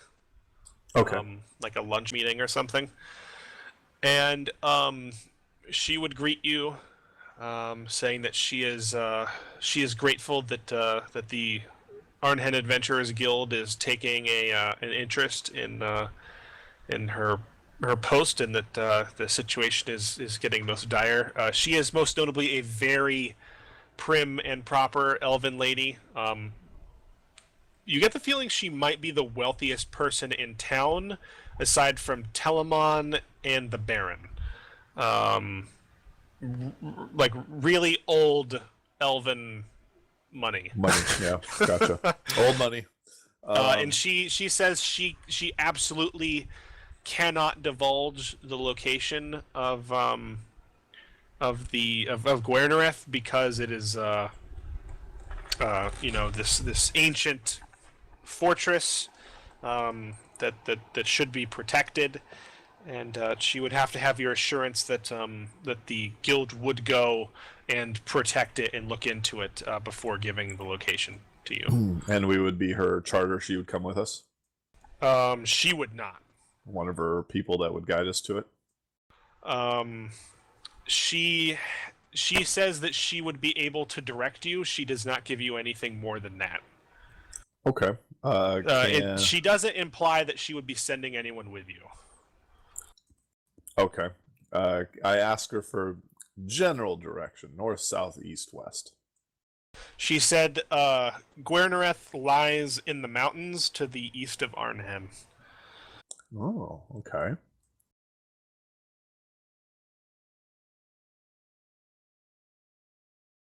Been out that way before a little bit, maybe probably south of where we went before, though. And then I would probably want to find out from, let's see, where is Kamor? Oh, down over here by the Fenris Woods, okay. And then the witch in the south, so that could also be towards Kamor, or where from the rumors are we hearing this is from? So the rumors, mostly, again, she wasn't living in a town. The rumors are mostly originating from, what is that place called?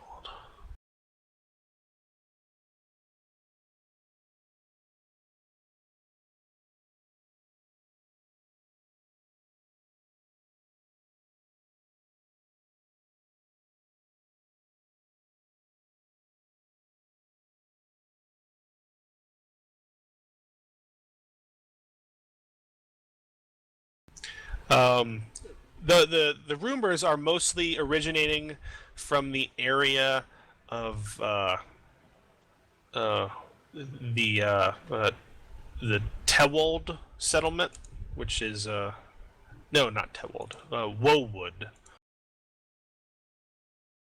This town, and Camor itself. Okay, so somewhere in that between, general probably. area. Okay, so it looks like we've got at least 2 to the east, 2 to the south, and at least 1 to the west of stuff. So north is pretty well covered, north stuff. All right, that gives us an idea then of what things are out in what ways. You do have that beast to the north. Yeah, far north, that's right.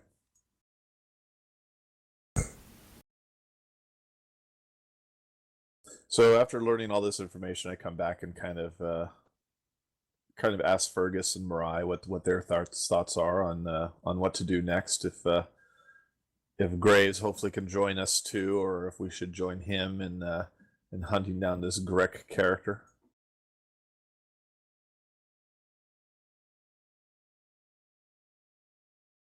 Well, this Grek character, is about the town, right?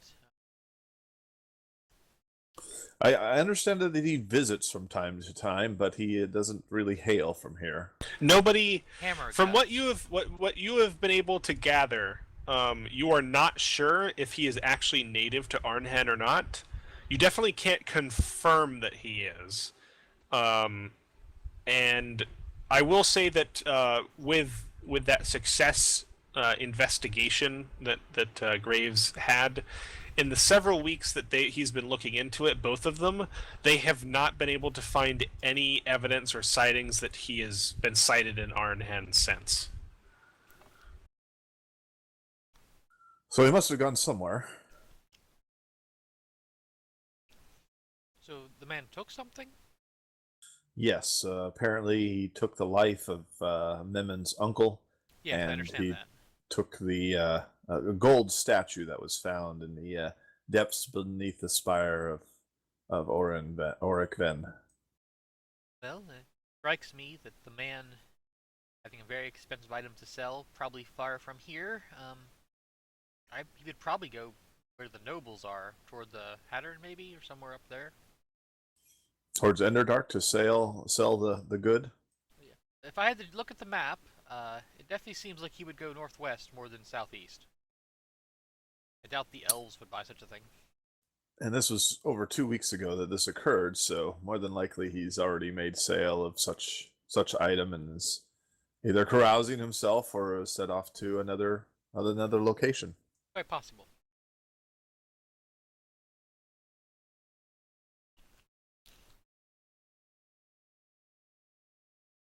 Well,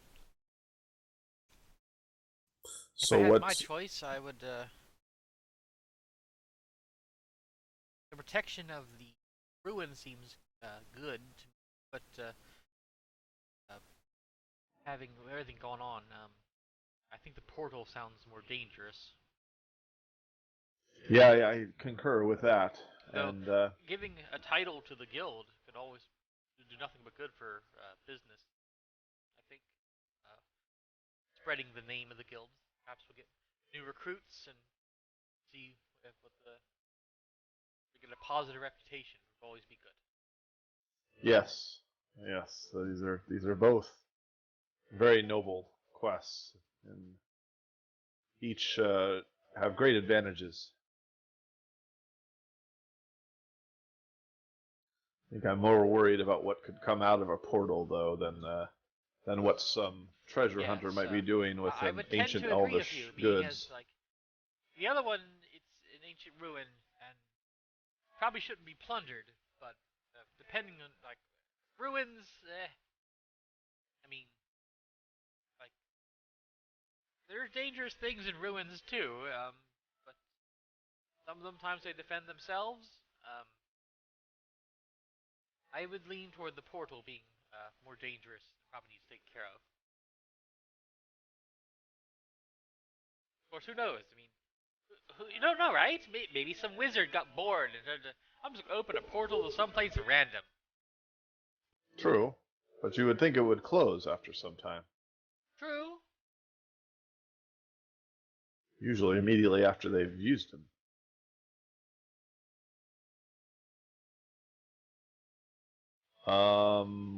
Fergus, what Maybe say he you? Maybe he only closed it on his side. Go through the portal, end up in some old man's bedchambers. Fergus is in town somewhere. Oh, he's off getting plowed. Okay. Uh, well, perhaps we should head west then with this merchant. Maybe we can convince him to head towards Enderdark at first, and then detour that way, and then cut down towards where this portal might be. Hellburn could have been another location that this fiend Grek traveled to sell the item. Perhaps. And if we find information about him, what then? Surely, Graves want to pursue it. Well, it depends upon what that information is. I'm sure the merchant won't mind going to Endendark. I can ask him on the morrow. Or what time is it today? I could even do that today, I guess. It's probably about noon. Okay. And yes, Fergus starts drinking at noon, of course. That's right. Damn. Well, you just said sometime today. Alrighty. Well, we could go ask the merchant and probably gather up Fergus before the night's end, so that he doesn't get himself into too much trouble, and he's at least sober for the travel tomorrow. Perhaps. I have some things to buy in town. I could take care of that. I have a bag of holding to fill with arrows. She looks very cheerful about the concept. Very good. Okay, I will go speak to the merchant then, and you can do some shopping. Yes, indeed. Perhaps you can speak with Graves about it. There is more likelihood of finding information to the west, I think, than the east. High in the mountains seems unlikely for a place to sell a statue. Yes, I'll go check on Graves before running by the merchant's location. Probably right now, posing as a customer outside the shop, keeping an eye on him. I'll nonchalantly then go up and speak to Graves, kind of not like giving my direct attention to him, just kind of buying stuff at the cart and kind of talking out of the side of my mouth to him.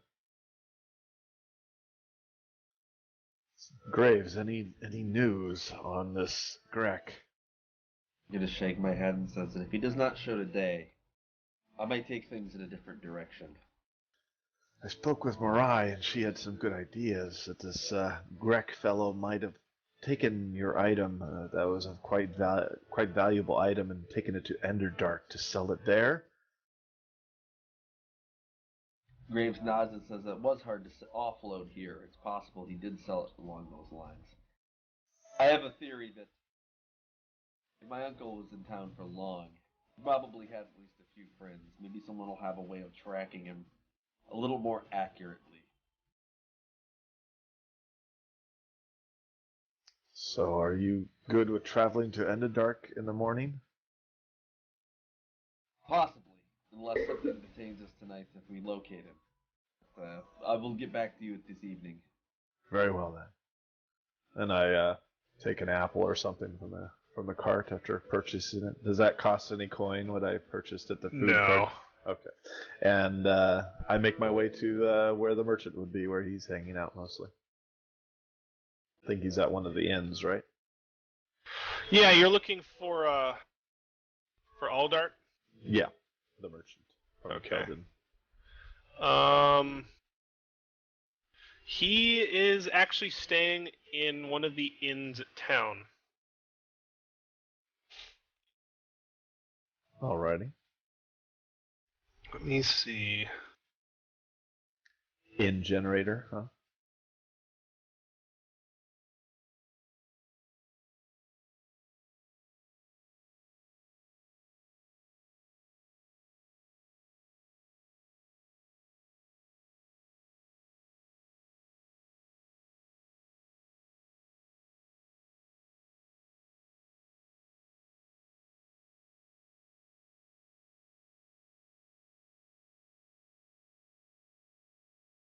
Well, despite the recent problems, he is actually staying at the Cursed Jester.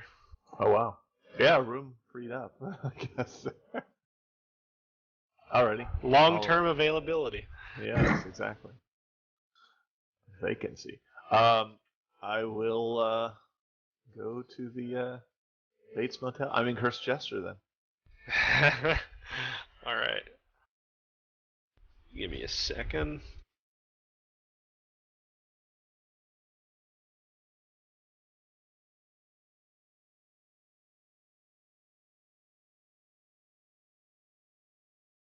I'm at the bar and I'm like, oh, I challenge anyone to an arm wrestling match. Something I need some ale too. Fresh cut. Oh, yes, So that's people- what Fergus is. Yeah, I think Fergus, you're in here, and I think you show up really early because you just got back from adventuring, and for the life of you can't figure out why more people aren't partying at 10 a.m. Why not? What else is there to do in town? Yeah, you start flinging coin everywhere, left and right. Are you carousing? Yes. Oh boy. I'm playing 200 coin. Let's see. Oh God. Let's see how well things are going by the time Padine walks into the Cursed Jester. The merchant could be slain by this time. This is a possibility. 9. Not too bad. All right. So Corrals. on a 7 to 9, choose one. You befriend a useful NPC. You hear rumors of an opportunity. You gain useful information. You are not entangled, ensorcelled, or tricked. Ooh. I'm not entangled in social trick. Oh. Okay. Yep. The boring choice. The boring choice. You boring player. So I think Fergus is in here. So I do challenge people to arm wrestling matches too. Yeah, and he's got a couple people in here. I think Turingob is actually in here, taking a break from working at the Silversmith. You also have recently become acquainted with her part-time work at the Adventurers Guild, and I think she's arm wrestling you. She's a very tough opponent. Boy. And Padine, you come in and you see Fergus arm wrestling this giant, fairly beautiful orcish woman, maybe half orc, hard to tell. And you can see that he has attracted a moderate crowd at this time. Like it's pretty sizable for this time of day. Like it's a little afternoon now, and there seems to be a random party of people. An unusual amount of dwarves have been attracted to this party, and you can see the remnants of drinks all over the bar. Let me actually switch us to the Cursed Jester because I have this. Aha. Oh. Shara, the barmaid, is there as usual, and she's looking a little bit more haggard than normal, and she's just like, he came in at 10 a.m.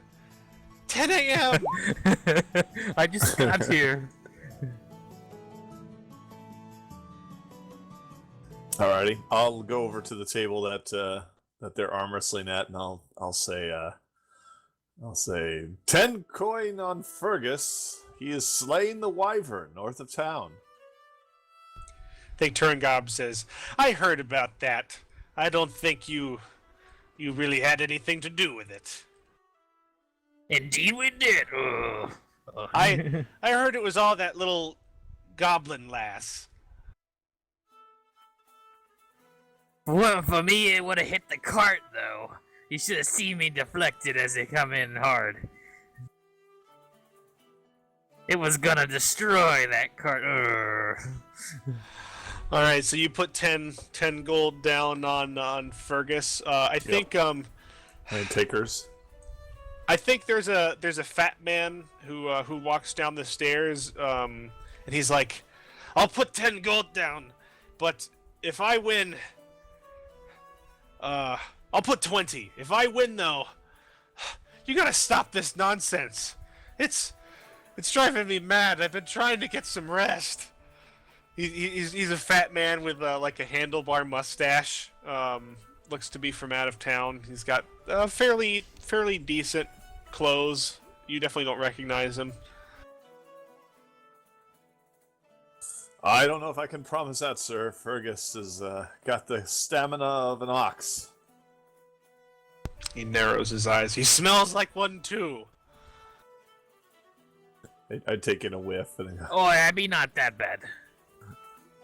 it might be true later in the evening, though, Fergus. We might want to retire before I think- sunset. Turingob slaps down 10 gold in front of you, Fergus, and she says, "How about it, Fergus? We'll slap down You ready 10 to gold. It's you like, ready to- yes. call this one?" Let's see what you can do. All right, give me a strength roll, Fergus. Oh. 9. Ooh. There's a chance. So it's back and forth. And Fergus, she's actually incredibly strong. You're finding yourself having a very hard time, and you are deadlocked, and you're attracting quite a crowd. I think Oh God. I think several of How often the is that?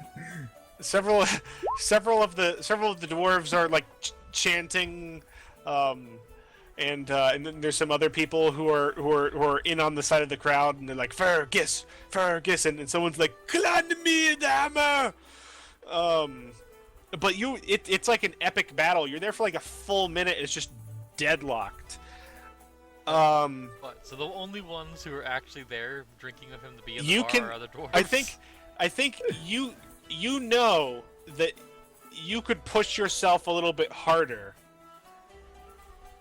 You feel the table starting to buckle beneath your arm, and you can see the coins starting to rattle a little bit. And even like the floor down beneath like you can feel it a little bit buckle beneath your feet, like down beneath the table. You could win this, but there will be damage to the cursed jester. You don't know how much. I'm gonna win this. It's gonna happen. Awesome. Should have gotten a table made by dwarves. They might have to now. So, with this resounding Fergus's arms, his muscles grow muscles, and his veins pop out. His beard flexes, and Wow. I think there's a sudden shattering sound as the table like disintegrates and splinters fly everywhere. I need a defy danger roll from Petit.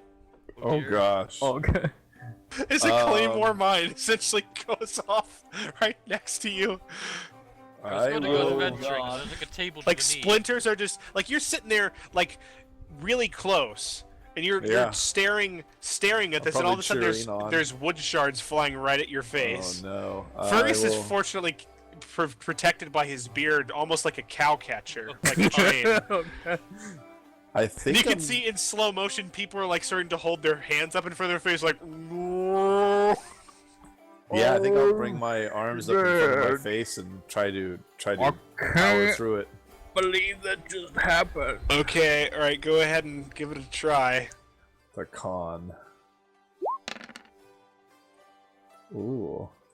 So you're enduring it. Yep.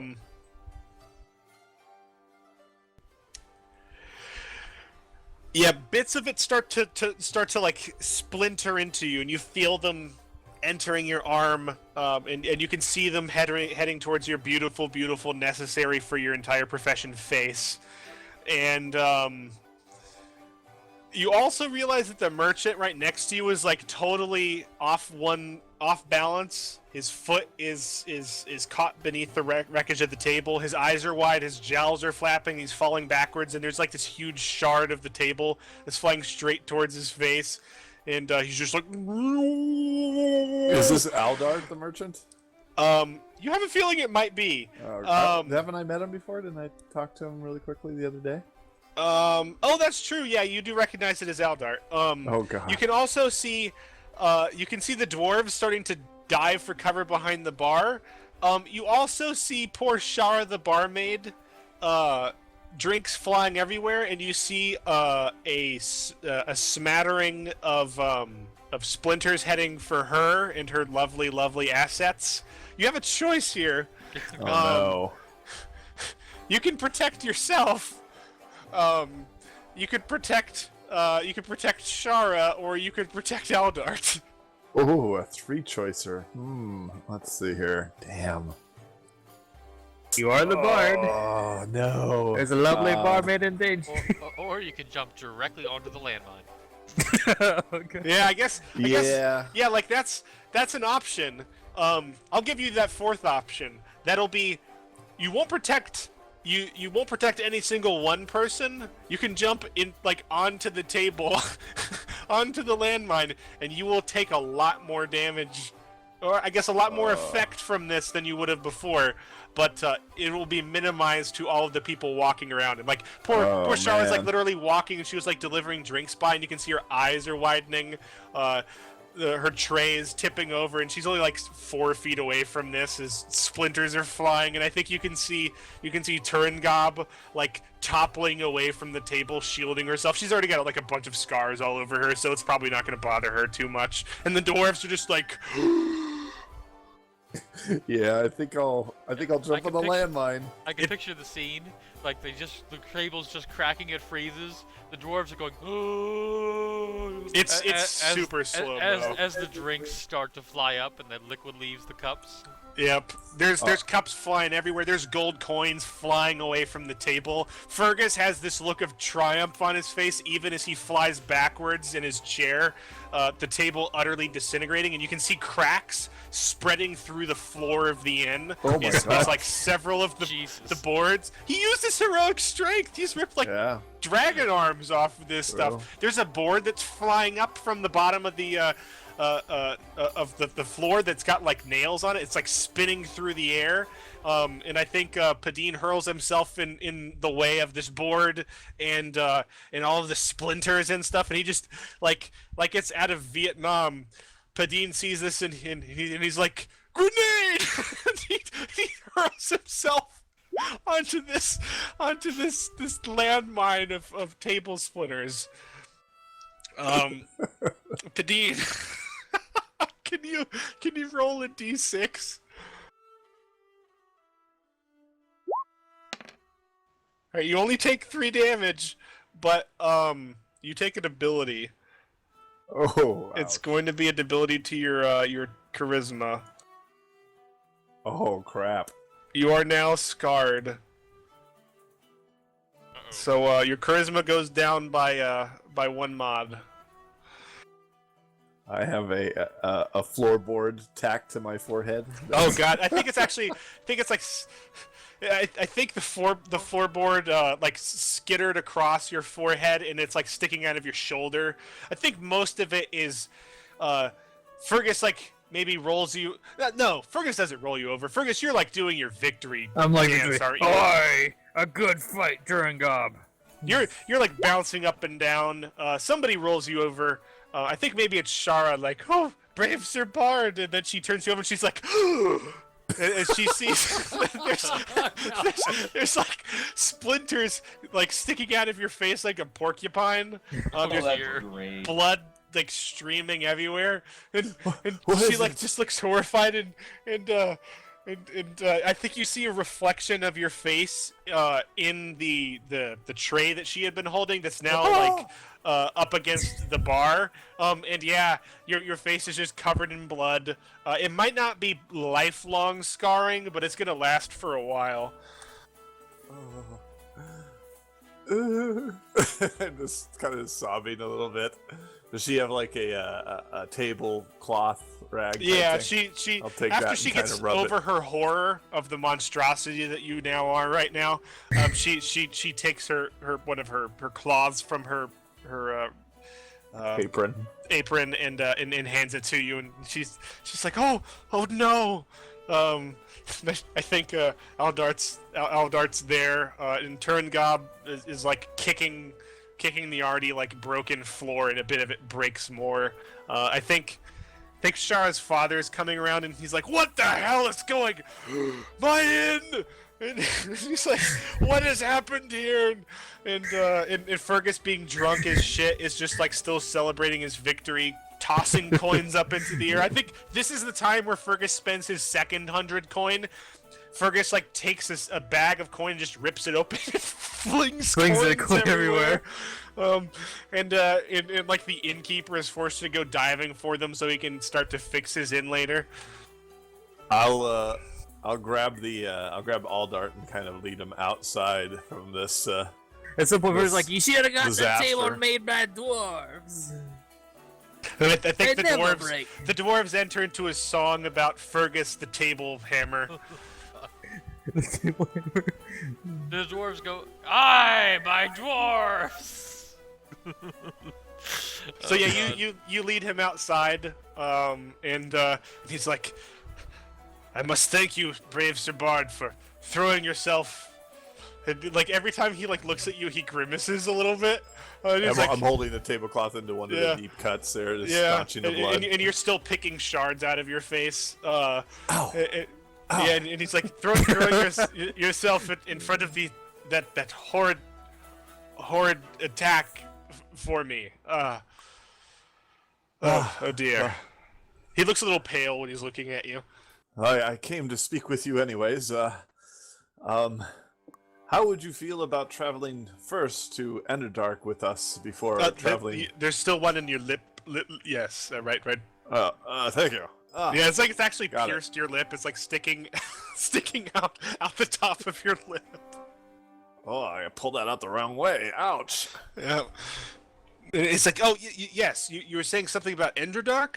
What? Yes, I believe we need to swing by Enderdark really quickly before heading down towards Keldern, is it called? Kelburn. Kelburn, yes. Is that fine with you? You being a merchant, I'm sure you wouldn't mind running to another city. He says, "Oh, you're interested in The accompanying blue me to portal. the Yes. Morash Devar." And he immediately starts looking a little bit more enthused, and he says, "Oh, this would be excellent." And he says, "Enderdark, yes, we could stop there for a brief amount of time. Is that you have business there? I have some contacts there. But we must not tarry long. It has been some time. We know not who else has been attempting to plunder the ruins of this portal." Very good. Yes, we should leave first thing in the morning, I believe.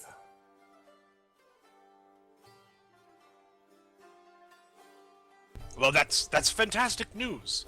Who will be accompanying us? I believe the gentleman in there, Fergus, he should be sobered up by tomorrow morning. He'll be our muscle.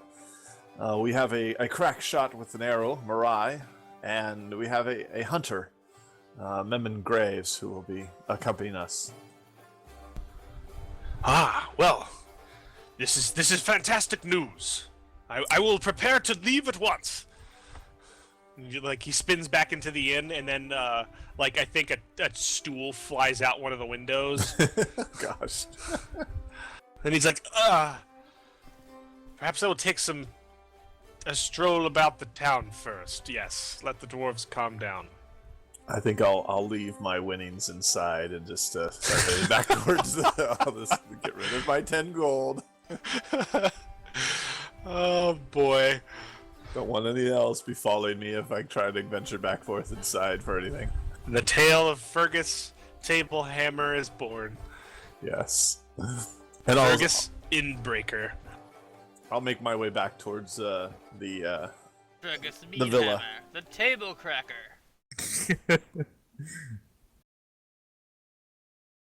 destroyer of inns. Yep. Yes. And I'll wait for Mirai to return. And When you get back to the guild, actually, Padine, one of the goblins, Padine, Yes?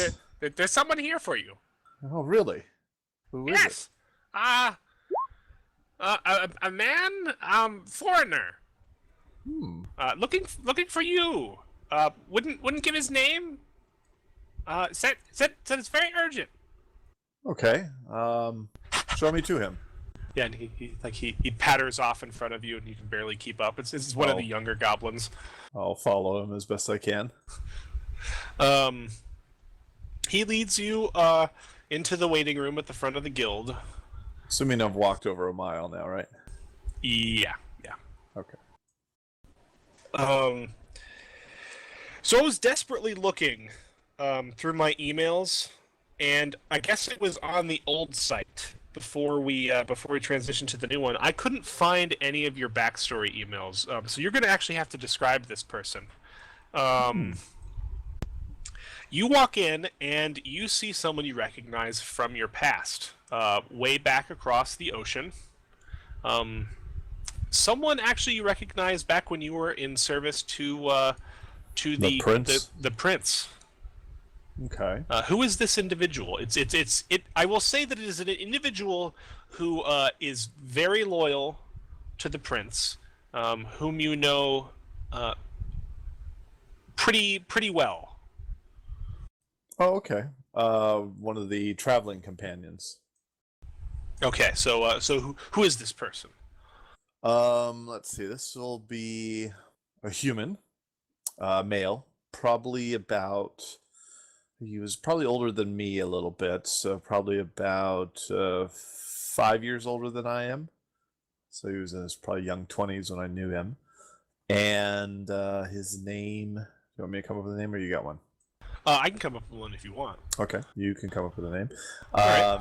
He was one of the retinue of the group that traveled. He was mostly in charge of keeping store of all the goods, so kind of like a quartermaster. Okay, so he was his name is Gelrid. Okay. And he was in charge of ensuring that the caravans and whatnot that you were traveling with, remained stocked, and that the prince always had whatever he needed, that sort of thing, and that you guys had what you needed. That's typically what he was in charge of. Yeah. Okay, all right. And what was the prince's name? Do you remember that? Oh joy. I don't. It is not on our email system anymore. Was he human? Yes, he was. Do you want me to make that one up too, or do you want to do that yourself? Sure, you can make that one up. I was really frustrated because I knew it was in there, and it's not on our website. It's on the old one, unfortunately. Or it was on the old one before it went kaput. I knew you had it written down, but no more.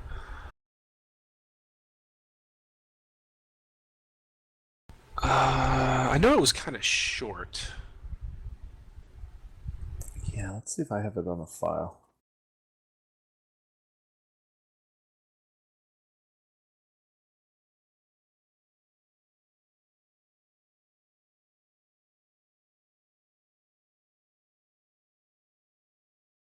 If I just name something like Dungeon World Notes or something. Oh, Dungeon World Notes. I probably have it. Ooh. Here.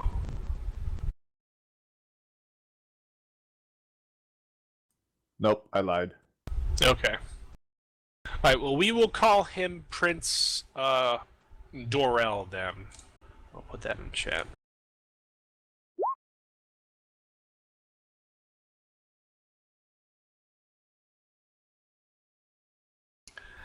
And that was all the way back in Harn,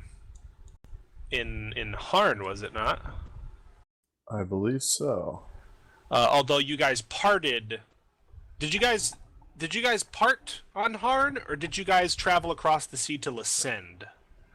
I think we parted at Lesend. I think he was a Okay. prince from one of the areas in Lesend. Okay, so you guys traveled to Harn, but he was actually from Lesend. Yes. Okay. Do you know what kingdom of Lesend? I think it was Shireen. Okay, all right, Shireen, that makes some sense.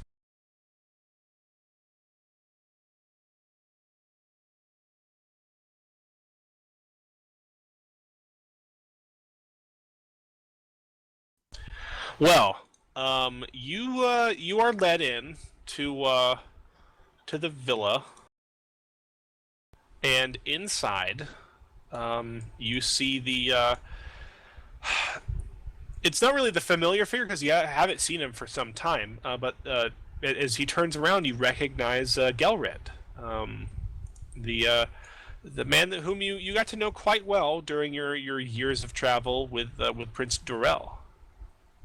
He's currently kind of seated, and it looks like he's been given a refreshment while he's been waiting.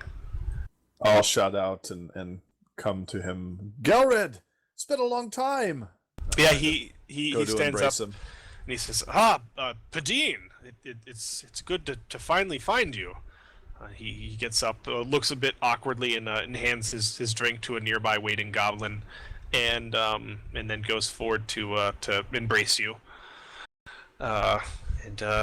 He looks happy to see you, but perhaps like not quite as enthusiastic as you are. And he says, it's good to finally find you. I hope things are well for you. Oh yes. What brings you to this town so far from home? Well, in truth, and I think he looks around and he looks down and you see like 4 grinning child goblins literally standing at your feet, like just grinning and looking up at both of you, like back and forth. And he says, "Is there somewhere where we could talk?" Oh yes. Come to my room. It's up this way. Yeah, he shout out nods to and the he room. says, "Thank you," and he nods to the goblins, and they nod like fervently, and then they go pitter pattering off down the hallway. Yes, their subtle eavesdropping needs some work. So, yeah, he follows you to your room, and I think he's kind of looking about while you shut the door, and then he says, "Well, it's good to see you, my friend. I have to inform you that I'm here under perhaps not so good tidings. What troubles you, my friend?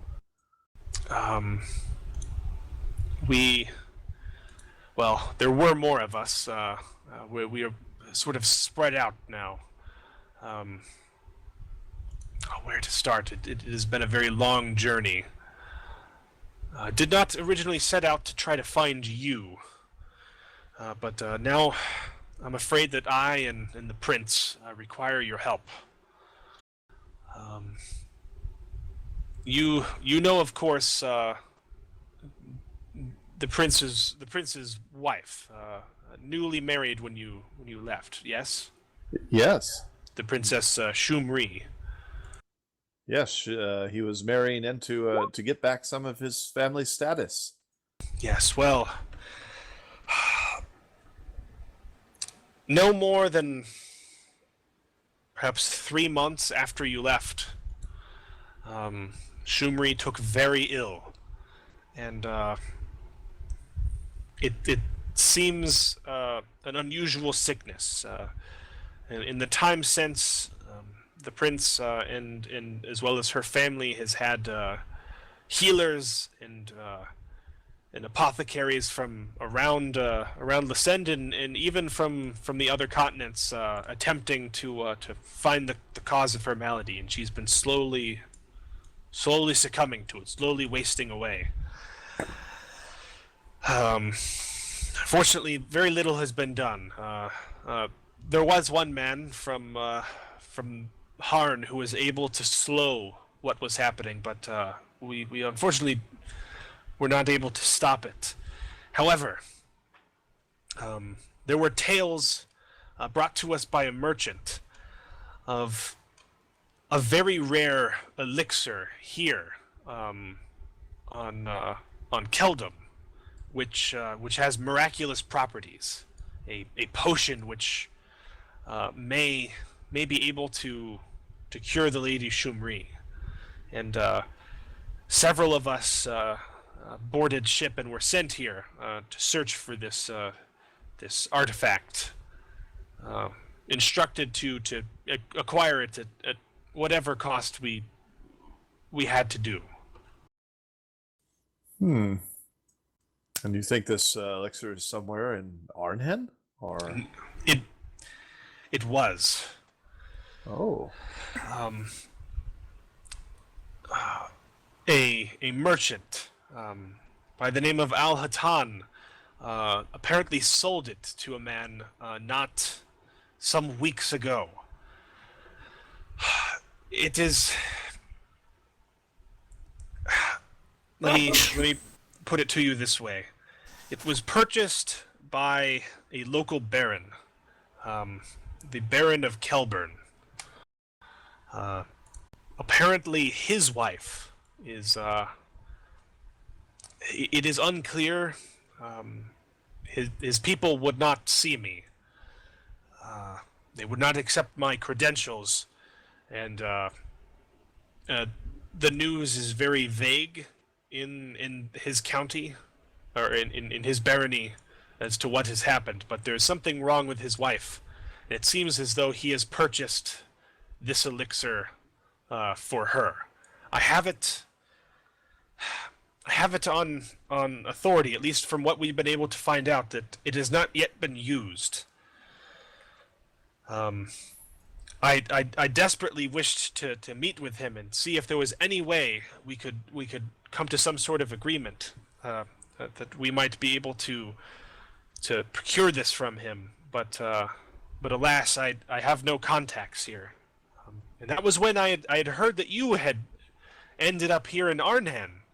I traveled here and found that the elixir had passed through here, and that you yourself had set up with this adventuring guild, and that you were somewhat well known in these lands. yes, to some degree. Far, not too far and wide, but our adventuring guild has made a name for itself. Is there enough of this elixir that maybe both wives can partake in it? I do not know. I do not know what is wrong with Baron Broven's wife. It is odd to me that they have not used it yet. Yeah, it but, does seem strange. It cost me most of my remaining coin to simply even find this out. I attempted to use this to secure an audience with him, but unfortunately, this did not go well. Well, I believe I can probably get an audience with him, and you're in luck. Me and my fellow compatriots are heading out tomorrow to the west. We will detour to Endendark first, and then on our way to Kelburn the next day. Really? Oh, this is very fortunate. I had hoped that your status here may be able to help. I must speak with Baron Broven. And if there is any way at all to persuade him to give up this elixir, I must do so. I do not know if his wife's condition is as serious as the Lady Shumri's, but I can assure you that as of the time I left, there was nothing we could do. Perhaps the Baron's wife is not quite as bad off as Shumri.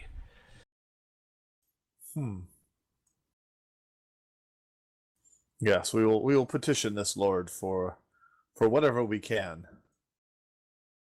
And even if she is, maybe there is a chance that this potion could be replicated, or it's the only thing I've been able to find. I haven't seen any of my fellows since we landed here in Imvaris, and it has been some time. I don't know if any of them have had any luck at all, and this is the only thing I've been able to grasp to. I will aid you in whatever way I can, good Galred. Yeah, he thanks you profusely. So it's fortunate indeed that you were in this region. I was surprised to find you here, indeed. But it is good to see you doing well. Yes. Please let me take you to Pleta. She'll put you up in a guest room for the evening. Yeah, he says that would be most agreeable. All right, and then I would wait for Mirai to return and Fergus eventually, and also Memon. So, Mirai, you're outside, and I think the raptor is chasing a chicken outside in the yard. They're roughly the same size, and He's growing I think fast. well, he was roughly chicken sized the first time. I guess that's true. It was fairly large. He was like small chicken size the first time, and like now that you've been feeding him like wyvern meat and stuff, like he is growing pretty fast. But yeah, he's chasing this chicken around the yard, and he's not able to catch it because he's still pretty wobbly. But he's able to give it a good run, and you've got like almost like a crowd here watching it as he's chasing this thing. And yeah, it's very entertaining. He occasionally falls over and stumbles, and then goes, and the chicken's just like, and feathers are flying everywhere. Scene works fine until the owner of the chicken comes, or the chicken decides to get vengeful, summons all his friends, and attacks the raptor. Yes. I think at some point one of the women from the farm eventually finds out what's happening and goes and takes the chicken up into her arms, pouts, and scurries off, sticking her tongue out at the raptor. I think I'd probably like her. Like, you're starting to be a mighty little hunter, aren't you? And it looks off in the direction of the chicken, and you can see him like grinding his teeth a little bit, flexing his toe claws. Maybe I'll buy you a chicken tonight. It looks incredibly enthusiastic. All of the little goblins love the raptor. Although again, the parents are still like, oh god, what is going on here? With the nightmare that could be, we will see. Yep. Yes. Come with me. I put him in like my pouch thing. I have some arrows to buy. Yeah, you've made for him like a little pouch papoose thing, right? Yes. I'm not familiar with the term, but I think I know what we're talking about. It's essentially like a sack that you can sling over your back, or your front. I have a feeling I know what you're talking about, but I had never heard the name. Yeah, I don't know either.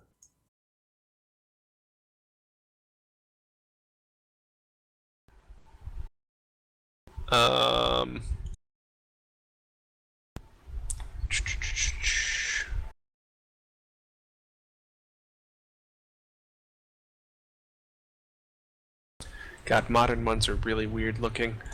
Here we go.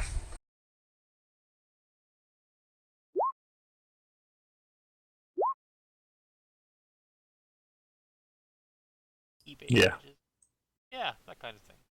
But not made of, looks like modern cloth. Yeah. There's a lot of different varieties. Yeah, and it eventually, like, you know, it rides either on your front or probably your back. It's probably a little bit more comfortable, like next to your quiver. Yes, probably. If you needed, remember, anybody who is returning from a quest can get their rations resupplied back up to 1 full. Same with ammo. Yes, but I go through ammo a lot. Yes.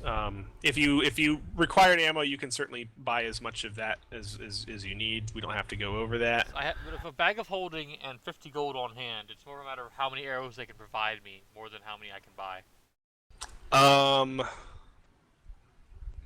Wow, 50 gold on hand. How much? I think they're just 1 gold for 1 gold for for one thing. training. You could clean out the town. I don't think I would clean him out, but if I could get like It'd come close. like It wouldn't be 5 one bundles, person. That'd be like what I would want, I think, for right now. Oh, you could easily do that. Yeah.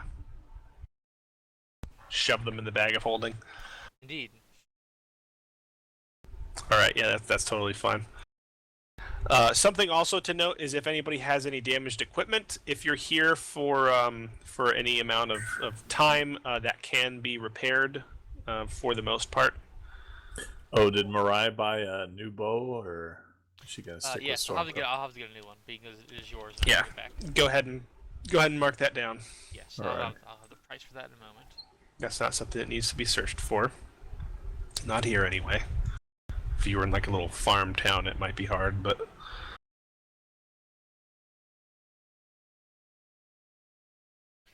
I would assume I'd probably also seek out a healing potion, though I'm sure that they're probably been bought already. a healing potion. Just one. There is one. I will purchase it as well. All right. Yeah, I think the apothecary informs you that that's the last of her stock, and she sighs. I think her hair is a little frizzed, and she goes and she flips her closed sign, and she says, "Well, I guess I'll be back in a week." Popular items, these the healing potions, or at least among the venturers. Very a life-saving elixir. So I suppose you didn't have a lot of call for them before the guild opened up, hmm? Yeah, she just says, "Well, not many people can afford them." All the more reason to make more and profit from it, right? Yeah, she just looks like she's getting gray early. Oh dear. At the rate that you guys go through these things, like she's probably like amped up her production like 500%. Oh At god. least. Since he's still Yeah. trying to make more. Yep, demand has gone up considerably since that goddamn She's Arden like, Adventures but if I Guild just, moved if I just switch to 20-hour days, I'll make all kinds of profits. Yes. Yep.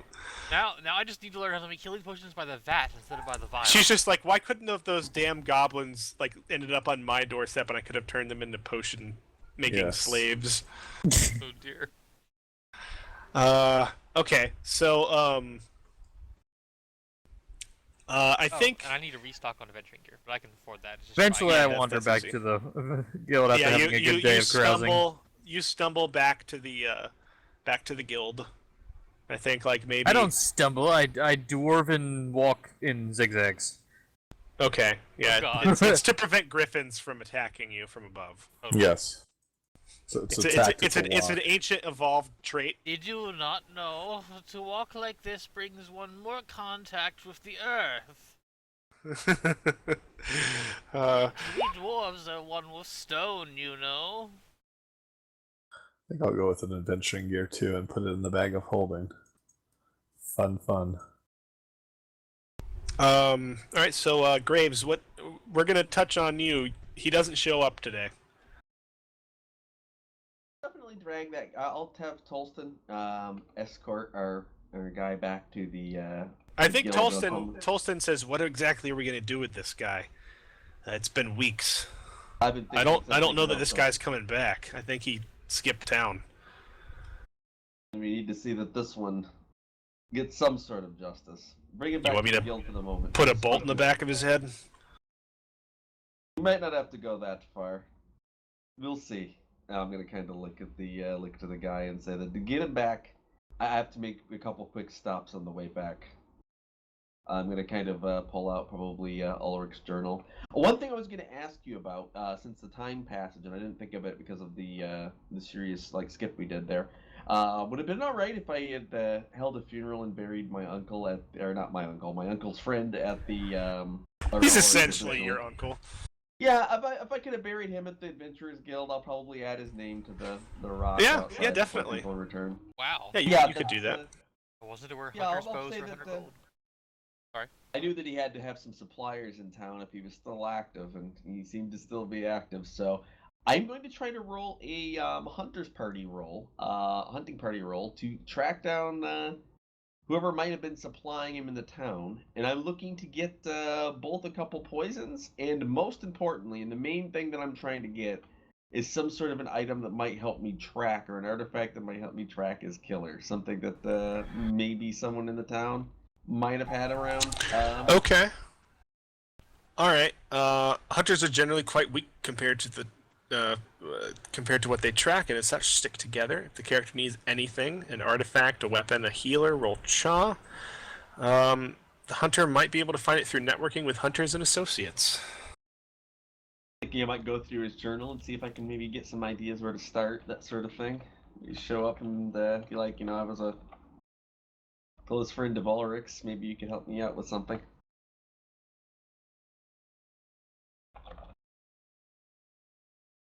Should I roll? Yeah, go ahead. Alright, so on a 9, your contacts turn up empty, but someone knows where one might be found. However, some risks or costs may be involved. Interesting.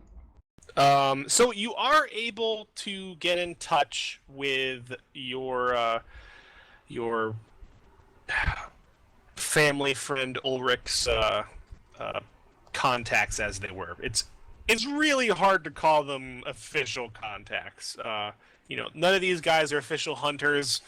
None of them have worked with any hunters except for Ulrich, and that was after he had retired, essentially. But they're good people, and they can at least get you hands on some things. But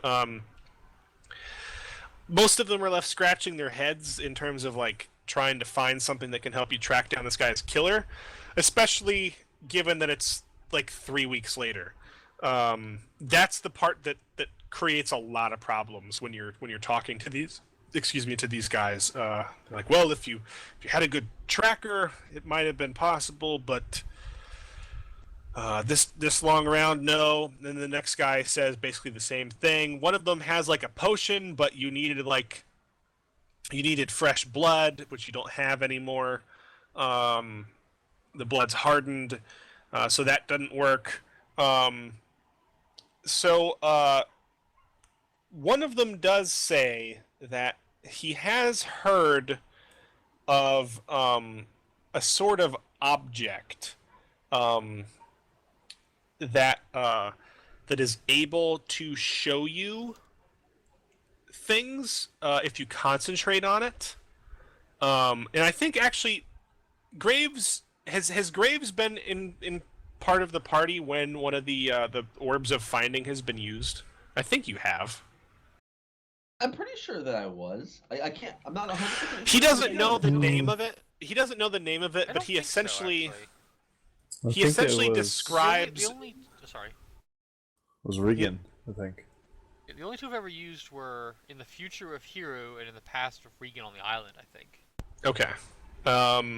He essentially describes a globe of finding. A clear light blue orb of crystal. Its surface perfectly rounded and polished. It seems to have clear etched carvings within, which shift constantly. He says it can only be used once. If it's concentrated on, it can it's supposed to show a person or a place or an object if you focus on it. He says it might give you the information or it might not. He says if the guy is in a room that's featureless or something, you might be shit out of luck. Or you might be able to see something that could tell you his position. We did not say, where could I find such a thing? Yeah, he says, the first place I check is with those crazy-ass adventurers over on the southeast side of town. I heard that they had one of these at one point. but I did hear tell once that there was a tower off. Now, wizards aren't that common. You say tower and he just shudders for a brief second. Yeah, he says wizards aren't that common in the south of Arkval. What was his name? He's searching his memory. Is his name Hyamar Sale? Some old ass wizard. Long ago, lived out where the barony of Kelburn is now, a little west of there. Before the swamp took everything, had a tower out there. They said that he could find things, and I think he had the ability to make these. I'm going to nod and say that I thank him for his help. And before I go, he wouldn't know where I could get a line on some golden root or oil of Tajit, would he? Golden what? There are 2 poisons. One of them makes the creature see someone as a trusted ally, and the other one puts them into sleep.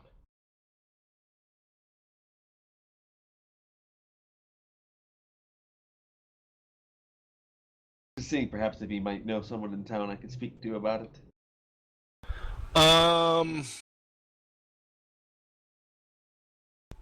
Golden root. Making a note of this tower and this potential wizard that might have the artifact. If I strike out finding him through conventional means, perhaps if there's some other thing, I may have to take him to visit. He says that he doesn't have any poisons. He's not the sort to deal with that. He can refer to you to a guy who deals with this sort of thing on the southwest side of town. Typically operates out of the drunken. He has to think for a moment as he flips through his notes. The drunken beggar. But he warns that this guy's pretty shady, and he doesn't deal in the legal sorts of poisons, and the guards would not look favorably upon dealing with him. And if he has the feeling that you're a threat, he might be willing to use those poisons on you instead. It's good to say that. So, how likely is he to think a potential customer is a threat? A paranoid sort? I would say cautious. As long as you don't give him a reason to think that you're going to turn him over to the guards or something, just don't threaten him or anything, and things will probably be fine. Or don't give him reason to think that you're working with the guards. Actually, I should totally approach this in like the worst possible way, just to be safe. But I will thank him and say that I will make sure justice is done for Ulrich, either it's now or later. I appreciate your information, and I'll thank him and say and I'll head out. I'm gonna head probably towards the southwest part of town.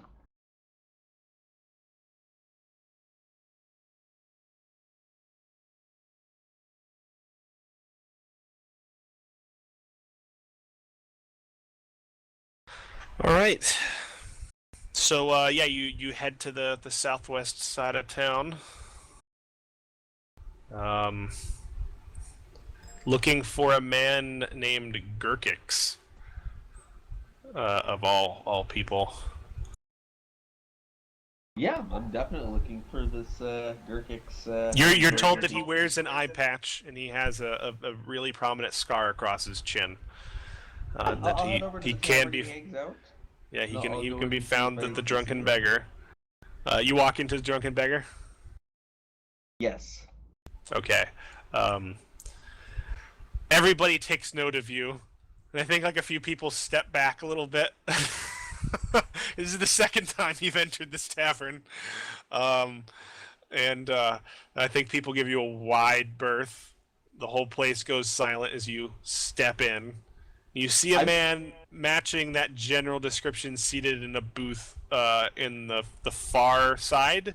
You think normally he would be in shadows too deep for anybody to see him, but like you can see through the dark just fine.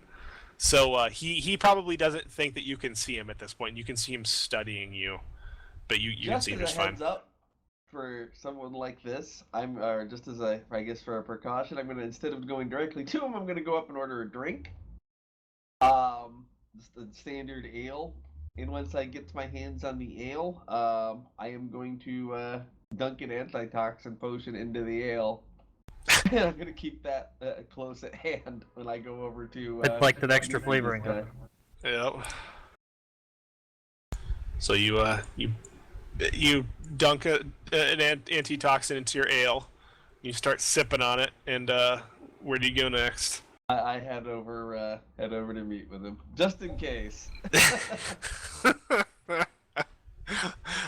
All right, Bond or Batman, one of the two.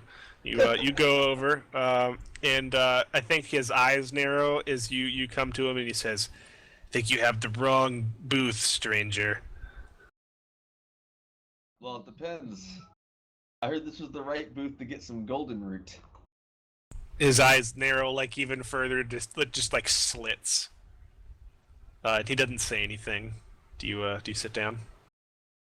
I'm going to just very slowly sit down. My making no very casual. And I'll tend to say that may have dealt with an associate of mine before, and I'll describe Ulrich. Possibly not, but I was pointed in your direction. I may have heard of the man. Also heard he was dead. Mimmin nods and says that that's true. Person who did it will probably be unfortunately unhappy, but that's not why I'm here. In fact, I'm not even looking for anything too final. I guess I'll say as I kind of give that kind of shrug.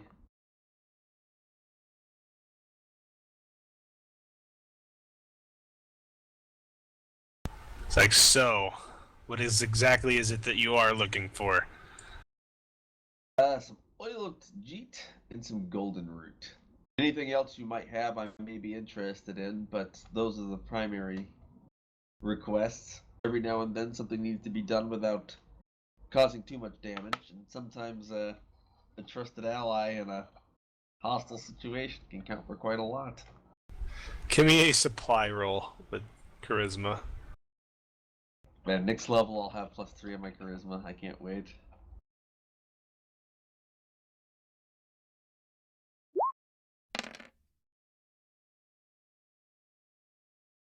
Eight.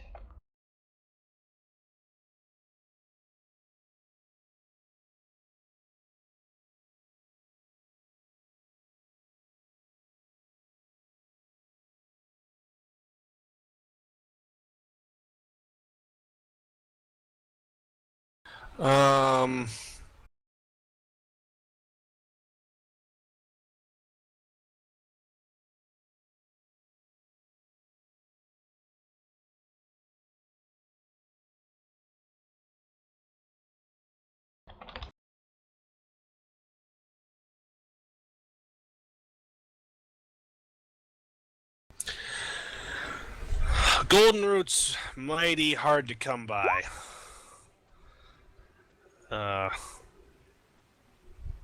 And to be honest, so is Tajit, although both for particularly nefarious reasons. Not necessarily everybody uses them for the same things, if you catch my meaning. I can imagine there's plenty of ways to misuse golden root. I can see why it would be restricted. I just kind of pause for a bit, but I assure you my intentions won't be the kind to draw any negative attention. Well, I do have some golden root, but I typically keep it on hand for a particular customer who has been very loyal to me over the years, and I'd hate to not have any next time he comes calling, you know. I could part with it, but it'd be pretty expensive to be worth the inconvenience. I pause for a second and say that expense isn't an issue. What are you talking? 60 gold. 60. Interesting. So what about the Tajit? Well, unfortunately, I don't have any of the real good stuff. You don't look like the sort of person who I'd want to pass this stuff off without giving the full disclaimer. You might come back and, I don't know, hang me from a roof or something. A while back, some asshole tried to sell this stuff to me as oil of Tajit. And, well, let's just say he won't be selling stuff to anyone anymore. But I have a small stockpile of it, and it's not entirely worthless. It doesn't put him right out. I will say it does make him foggy, though. It dazes him. It's not quite as effective. I'll nod and I'll say, how much do you want for it? Perhaps it could be useful for something. It's still pretty useful. I'd say 10. 10 each. I've got a few. I'm going to say that you drive a hard bargain, but under the circumstances, I want to make sure I get these. And so that'll be 80 then. If you're going for golden root and a couple of these knockoffs, yeah. I'm going to pause and say that you haven't noticed any other adverse effects to these, have you? Anything along the lines of not waking back up or things of that sort? Well, I think he kind of shrugs. There may be some health side effects, but they won't die, probably. I'm going to nod and say They won't feel too good. Very well done, and I'll pass them over the 80 gold. All right. You can copy down golden root as is from the equipment and services, and you can copy down like oil of Tajit knockoff, and copy it down as is, and say in your note that the target is dazed. With potential side effects.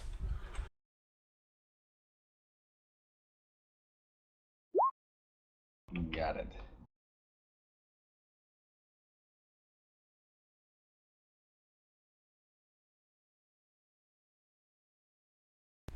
Well, you managed to get those. You head back to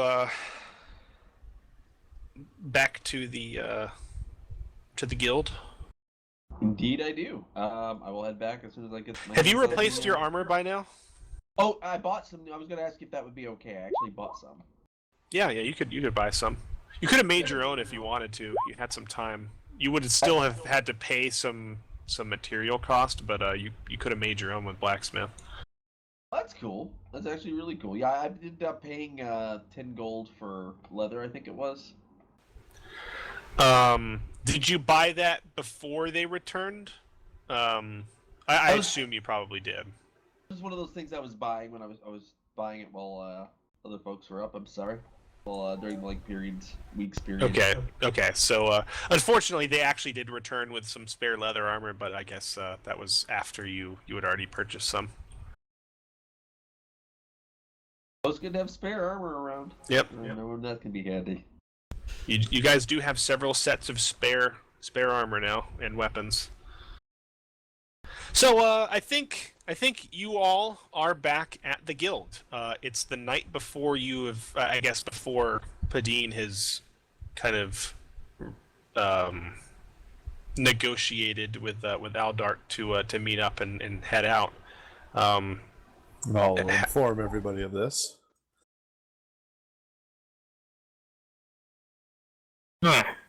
Indeed. On the morrow, then, are we supposed to meet him in the morning somewhere? Is he coming here? Yes, we'll meet him at his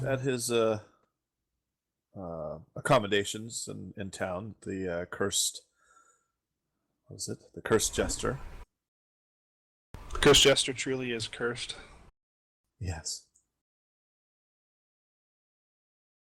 Did you survive, Fergus, the rest of the evening? Aye, it was a lovely evening of carousing and drinking some ale and meeting old friends. Yes, I'm still picking splinters out from my face from your earlier adventures today. There. Be ye not stand so close next time. Good advice. What are you referring to? I see you've suffered some injuries, Padine? Yes, Fergus was a little too engaged, I should say, in his arm wrestling contest with Turngard. Hey, them human makers of tables. They always make them too weak for the arm. Yeah, the table did not A survive. good stout dwarven table would not have broken and such. Oh dear. The raptor says from behind Mirai. See, I told you. They always would get in trouble. I say to the raptor on my shoulder. No, he can't understand me yet. Till next level. Then he can. You can hear your voice. But I can't speak to him. They understand the tone of your voice, man. Yeah, exactly. I also do need to detour quickly. It's probably almost directly on the way to Kelburn to check on something with a friend, a visitor from out of town. He'll be traveling with us. Detour.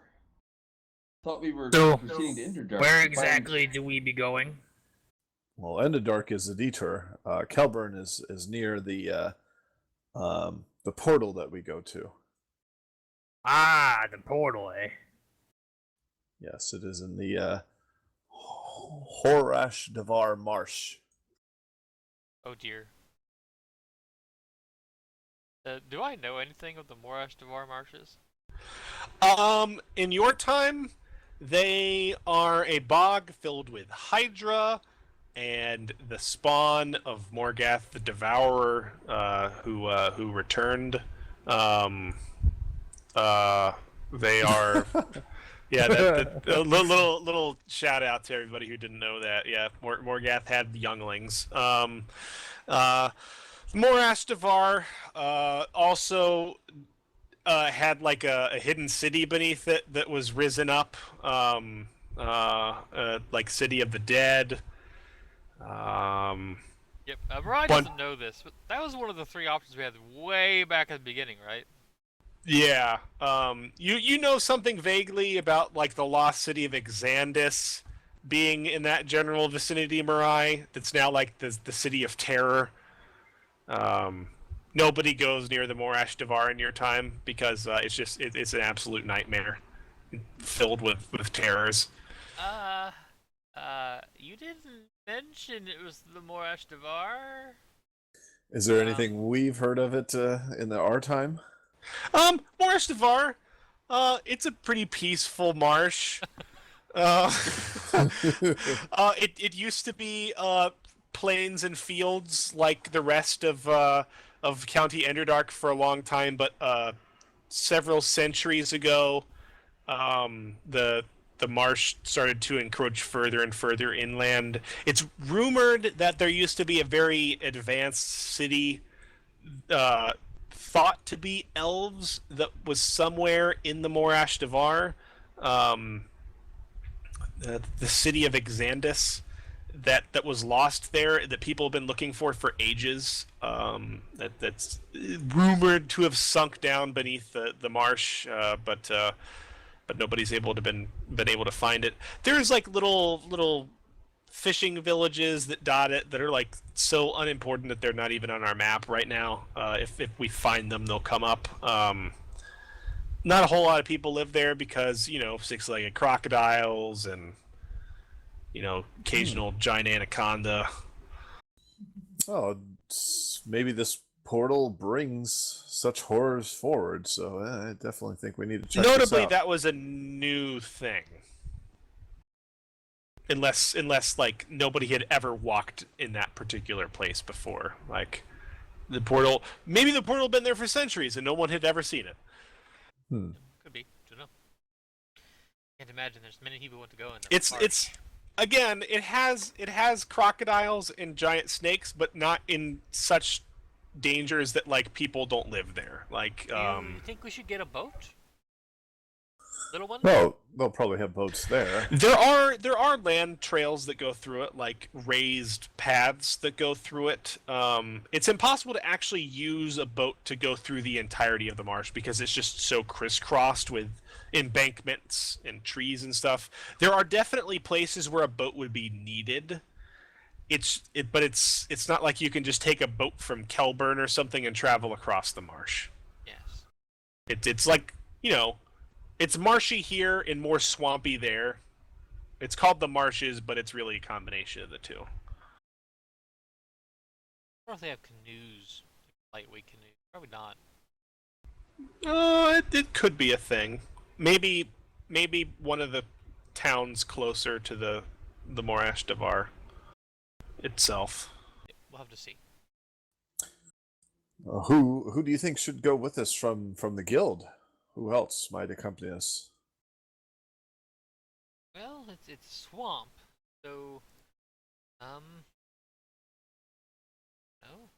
I intend to seek the hiring of additional guards for our caravan. I do not like to leave it unprotected, and I see Do we that know how happen many too men? much. You mentioned there was an expedition, yeah? Do we know how many people he already has in this expedition, quote unquote? I did not ask.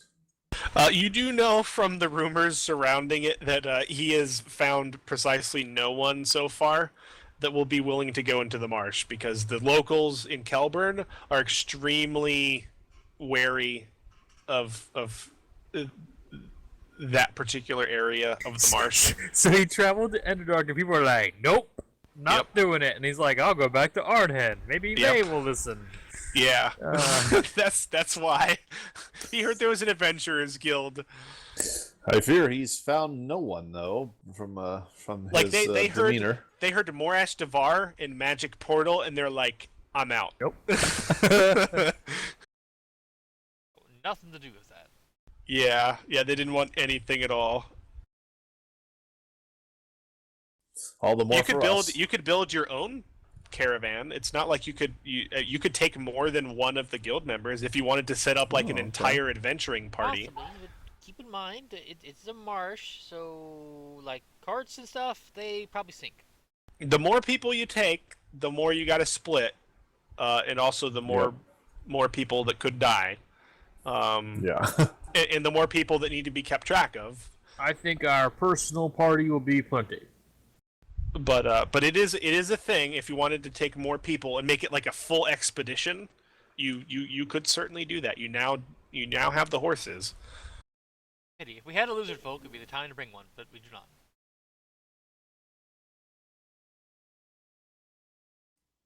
Of note, Landon, Nara, and Kilwarum are gone, right? They left? Yeah. Currently, I think most recently the flying ship has been spotted floating in the area of the Spire of Auric Ven, and then it disappeared again. I think the last time they spoke to Telemon, they said they might be back in some weeks. All right. Tolston's skills might be good for a marsh. Perhaps also who else would be good? Probably Tolston. We might want to ask him to come along with us. Perhaps having two How people. many days travel are we looking at? Okay, so that's another thing. Let me look here. So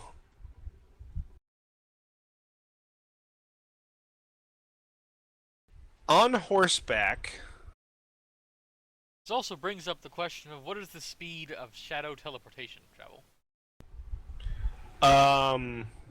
well, that if you did that, that would be completely different. Or is that what you want to do?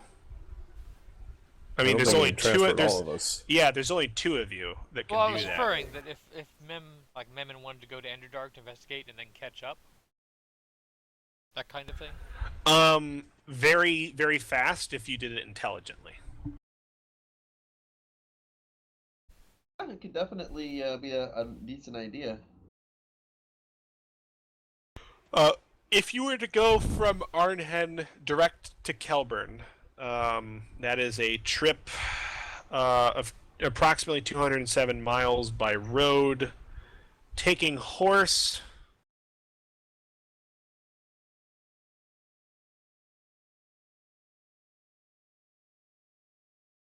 That'd be a trip of like a little bit more than 4 days to reach Kelburn.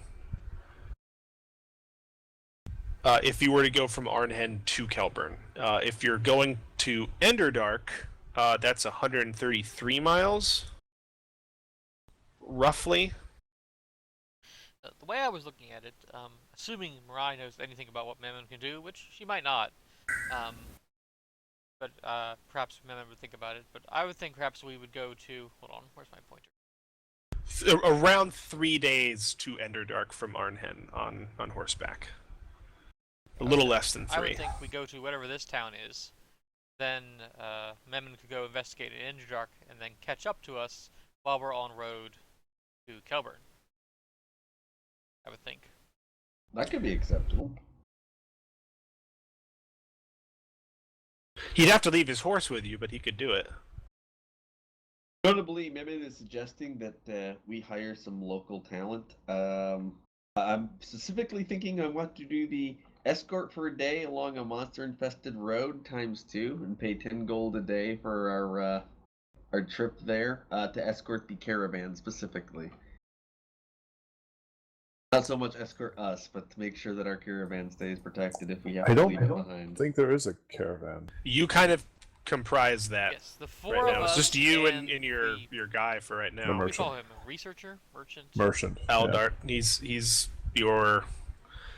Supply carts and horses, though, is what I mean. Yeah, I want if somebody to leave you behind bring with that. stuff. Yeah, like Basically, I want to hire guards to leave behind with our horses. That's basically what I'm thinking. Well, this is not a bad idea. Bringing I believe supplies we is not can- a bad idea too. we can stable the horses at Kelburn. I when we will reach say there. that if you take carts, it will cut your travel time by 3/4.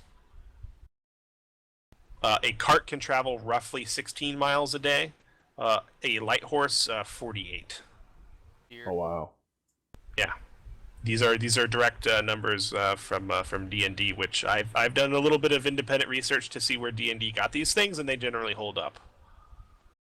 A cart travels a little bit slower than a person can walk sometimes, because carts generally have to worry about like potholes and shit.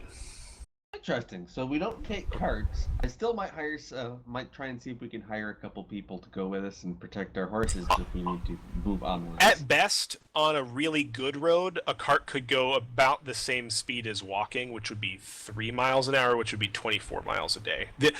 Again, all of these times are based on on assuming that you are traveling for only 8 hours a day.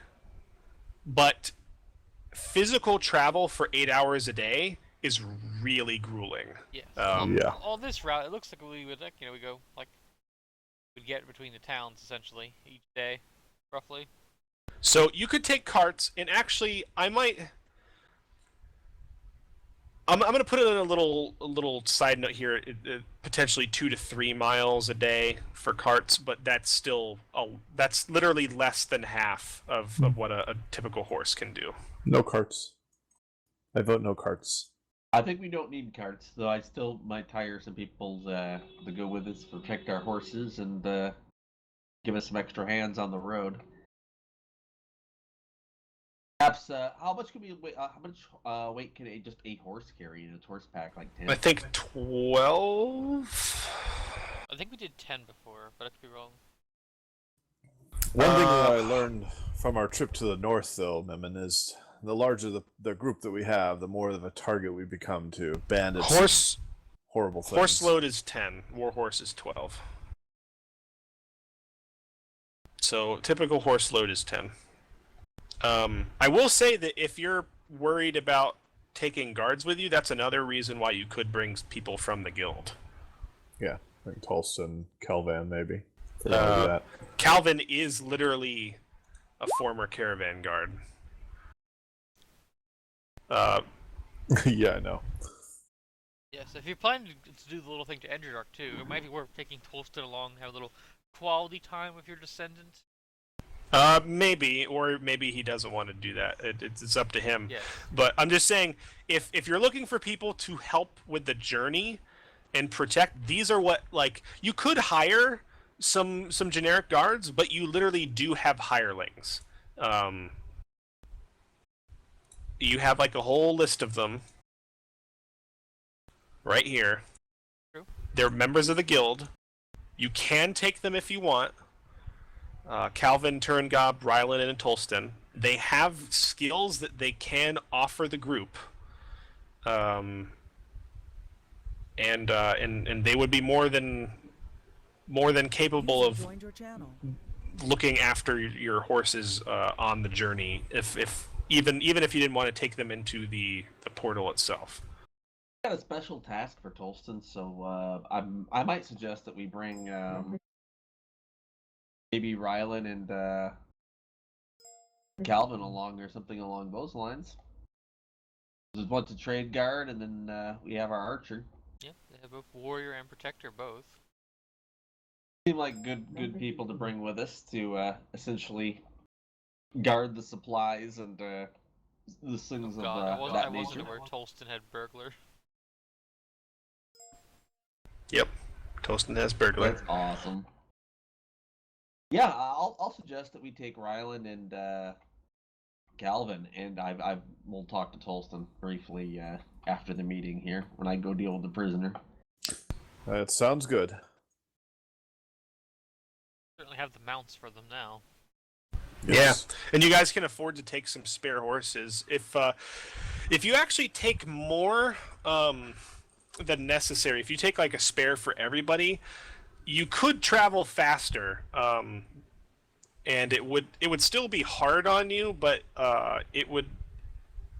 you'd probably still be able to get a little bit farther. Even or without further. doing that, it looks like we'd probably just be stopping at the towns each time, anyways. Yeah. Yeah. The one time we'd have to try to stay here. Yeah, so it's probably not necessary. You guys certainly have enough horses for everybody. Again, the shorter of you guys will have to be helped up onto your horses. You guys are probably going to want to look into getting some specialty mounts at some point. We're working on that. Yeah. Some Shetland ponies. Fergus mail orders a battle ram. That Yes, Battle Ram would be awesome. But anyway, Mariah will be able to ride her raptor soon. Yep. I'm not sure soon. I'm not sure the maturity rate of raptors in the first place, but I also am entirely definitely not sure of the maturity rate of trans-dimensional goo raptors. So. well, I mean, they have to grow up pretty fast, otherwise they die. But anyway, Probably a couple months. supposedly.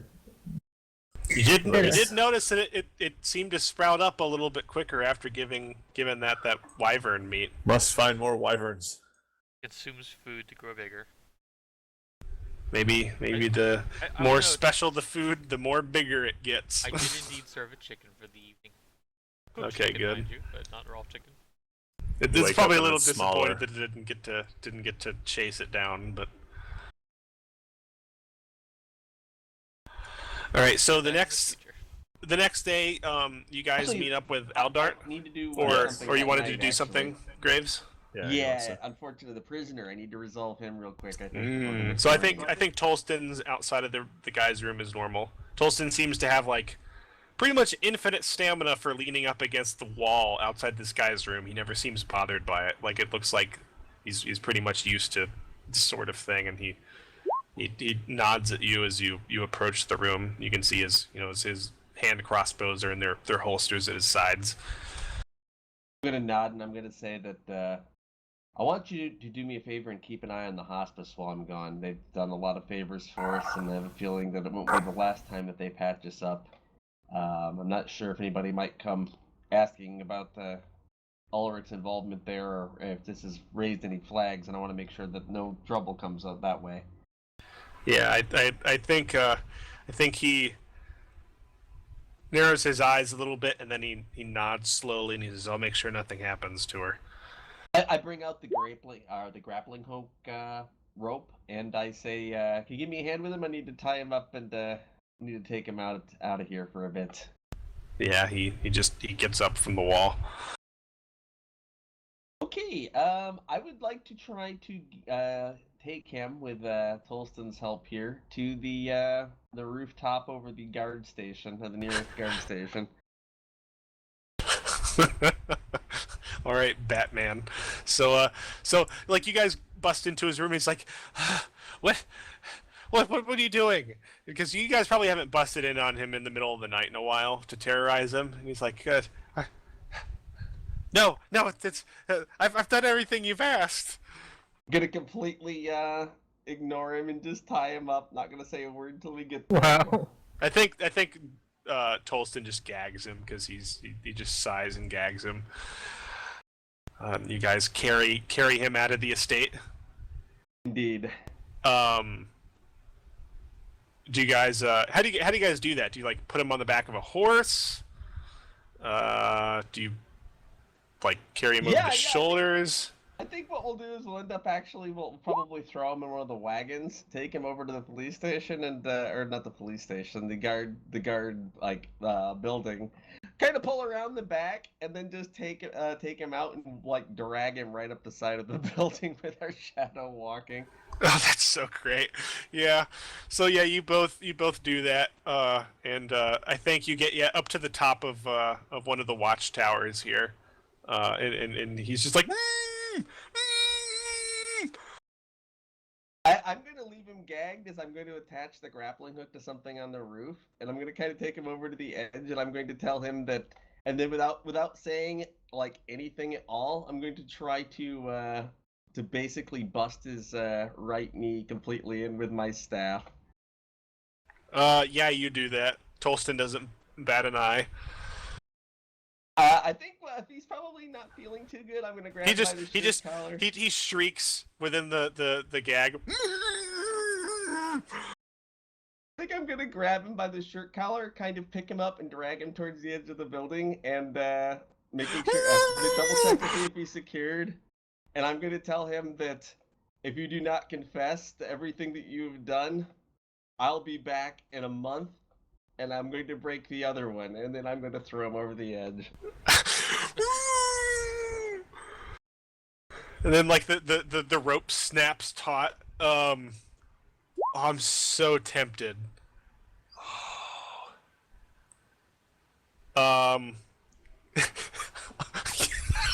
Should I do this? Oh, something tells me I shouldn't, but, Graves, do you want to give me an intelligence check? Yes, I will give you an intelligence check. 1 second here. That's my +3 stat too. Yes, it is. Don't roll ones. Okay.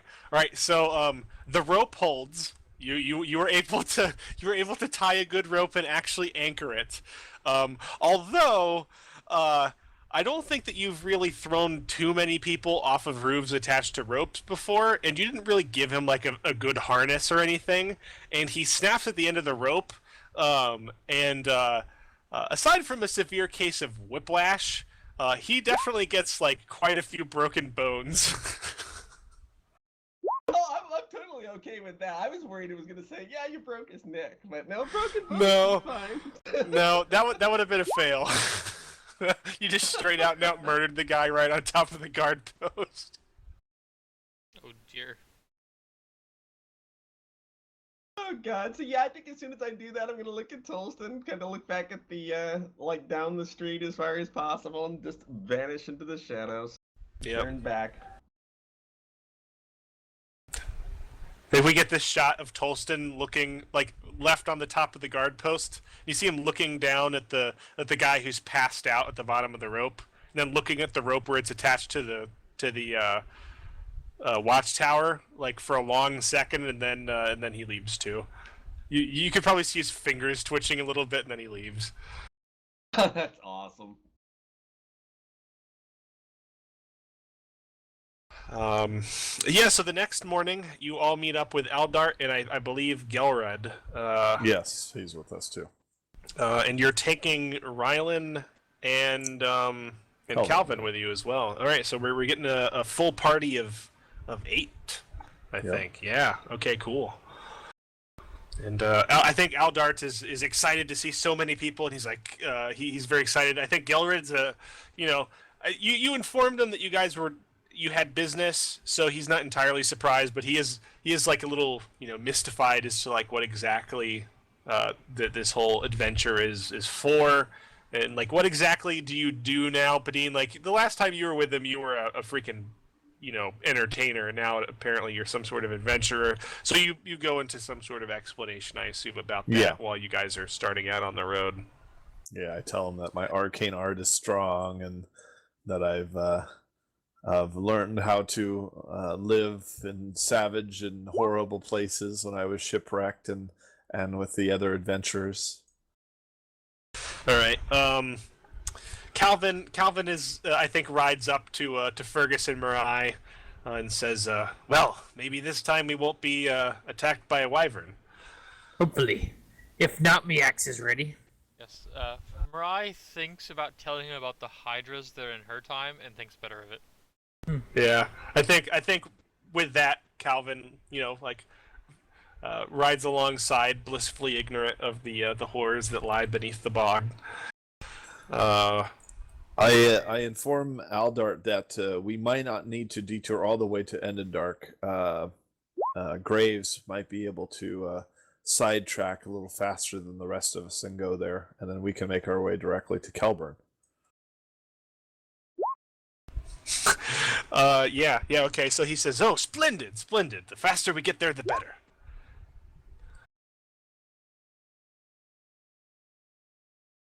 I think Rylan is riding with everybody. Notably, he still has the gauntlet on. That's like a permanent thing. He's got his bow, and I think he's riding up there with Fergus and Marai because he doesn't really know anybody else terribly well.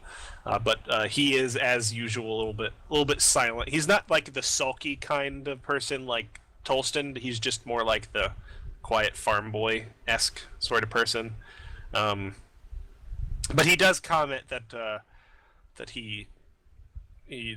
Arnhen is a lot less gloomy. Yep, I think that I'll. It's true, but being I don't know. I have not seen Kelburn for some time, but we are going toward a swamp, so probably won't be the brightest place we've ever seen. Hopefully we won't have to trudge through the swamp. Otherwise I might be up to my neck in swamp water. Well, but it's in the swamp, I think, isn't it? We're going. Yeah, Aldart says, "Ah, yes, hidden deep within the Morash Navar." And I think he even holds his hand up and wiggles his fingers a little bit, like he's telling some sort of tale. And he's like, "A pair of guardsmen chasing down a rapist found the glowing blue portal floating there. Fortunately, I was able to convince them to sell me the location of the mysterious object. No other adventurers were brave enough to come with me, but you'll see, we'll all be rich." And I think he literally cackles and throws his head back. Amon shakes his head and says that if I had been there, they would have thought to throw the rapist through the portal and see if it was stable or not. I think he shivers a little bit as he looks back towards Graves, like maybe starting to realize that some of the people here are a little bit darker than others. Maybe he did. Did they find the man, or? Oh yes, they caught him, and he was hanged the very same day. Probably right. If he managed to go through, it'd be a pain to get him back. If he even survived. It could be a portal to hell, which would be another way to get He there, again I looks suppose. back towards Graves, and like you see his cackling golden glint in his eye like fades a little bit. Portal to hell. Oh, come now, Graves. I mean, that could be, I suppose, but it could be just as likely that some wizard opened a portal from his bourgeois or something, and then closed his side and forgot about the other one. How far journey is it from Kelburn to the portal? And is it walking distance, or should we take our mounts? Oh, it's certainly not walking distance, but we best leave our mounts in Kelburn. They probably the four won't be horses terribly would not work safe so well. out there in the marsh. Not to Yes. mention they'd probably sink, and then we'd be pushing horses through the marsh. That's not Yes. not There are- suggested. There are roads out there, and there are farmsteads, or Oats? well, people do have some homesteads out there, but I suppose we could convince one of them to let us store our horses there, but it'd probably be best if we just left them at Kelburn and made our way on foot. It might take a little bit longer, but I can never very well liked leave us much with like the horses Kelburn. anyway. the homesteads are few and far between. Kelburn is a fairly secure settlement, yes? Yes, Kelburn is well, it's not quite as bright as Arnhen, but it is definitely the center of trade in this part of the land. Anything coming in and out of Vashar goes through Kelburn. Kelburn Graves, grows. Sorry, Kelburn. Arnhem grows brighter for the day, and we hope to keep that rise. I think Graves shakes his head a bit and says, I never had actually been to Kilburn. We went through the Devar marshes quite often, weeding out, well, the kind of horrors that live in the Devar marshes, but usually the settlements there, well, the kinds of people that live in the marshes are not the kinds of people you would call townsfolk. Yeah, if you want like a picture of the Morash Devar, anybody who's played The Witcher, any of those backwater hillbilly towns set out in one of the marshes, pretty much like that. That's exactly what I pictured. That's exactly what the Morash Devar is like in most cases. Will there be kind of demonic women who eat children and sacrifice their blood? And We can only hope. Hope. I think that's probably going to be a good stopping point for us tonight. We can end right at 8 o'clock Cool. as we prepare to go into the marshes, into what seems to be a coincidentally multi-pronged adventure. Yeah. So we'll be able to ask There's it. several motivations going at work here at this Yeah. point in time. I tried to Well, make sure that there were multiple reasons to go to multiple places, but you could accomplish multiple things at the same time if you did. Cool. Yeah, definitely looking forward to it. Should be interesting. So, no combat today.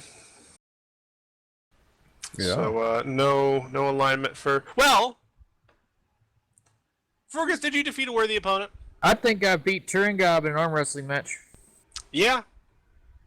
I think she was a worthy opponent, and that table, and I think the Cursed Jester will always remember the battle between Fergus, Tablehammer. the question is, this And maybe last they right should there- Destroyer of get a Taverns. fine Dwarven table next time. Yeah, you can mark down XP for that one. The That question was is, are you allowed to drink there anymore? yeah. That may have been the cost of your XP thrown out of the Cursed Jester. I did spend a lot of gold though. Yep, yeah, you did. How about your bonds? How are those coming? My bonds. Let's see here.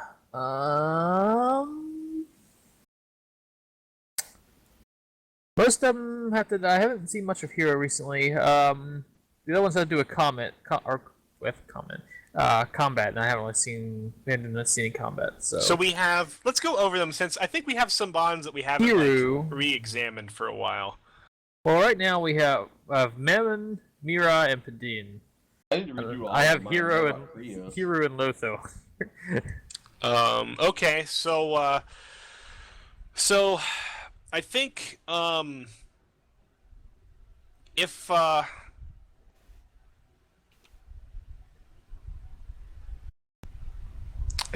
we're all willing to agree to this, since we did have some shakeups in the party lineup, unfortunately we don't know when these guys are going to come back. I'll let you blank those that are not in the current party and replace them, but you're not going to get XP for it. But I will let you. I will let you rewrite them as you wish.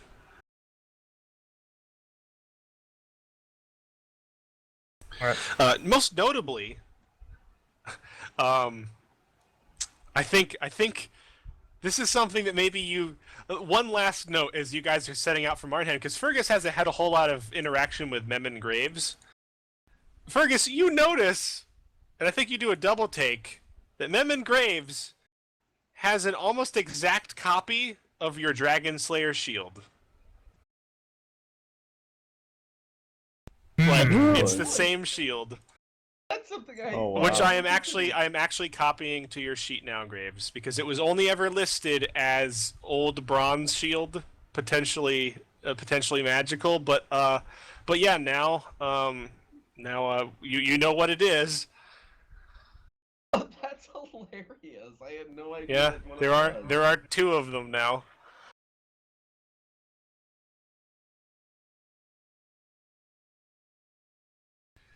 That's and I think you guys also probably recognize the. I guess you don't recognize it because he forged it away before you guys came back, really. So that I'll deal with your new magic weapon before the next one. Just try to remind me. We'll kind of merge those together into a new Uber crossbow. That'll be fun. Sounds good. I don't know if I can narrow the beam of light to use it as a laser scope. That would be freaking hilarious. that would be pretty badass. So did you hunt prey for profit, personal gain, or revenge today, Memon Graves? Hunt? Potentially, I don't know if you would really count it, but I did not succeed, so I did not even find it. Yeah, you did. Nothing says you have to finish or succeed. You did set out, I think, for revenge today. That was you Batman some guys. So give yourself XP for that. I will take a point for that, thank you. And how about your bonds? I hadn't actually gone through to clear them yet, but one of them kind of ironically would have been resolved when I was playing Haru last session, so I don't know how it fit, which is Krios and the others may still be alive, even if they're hunting me. I'll scope the situation out.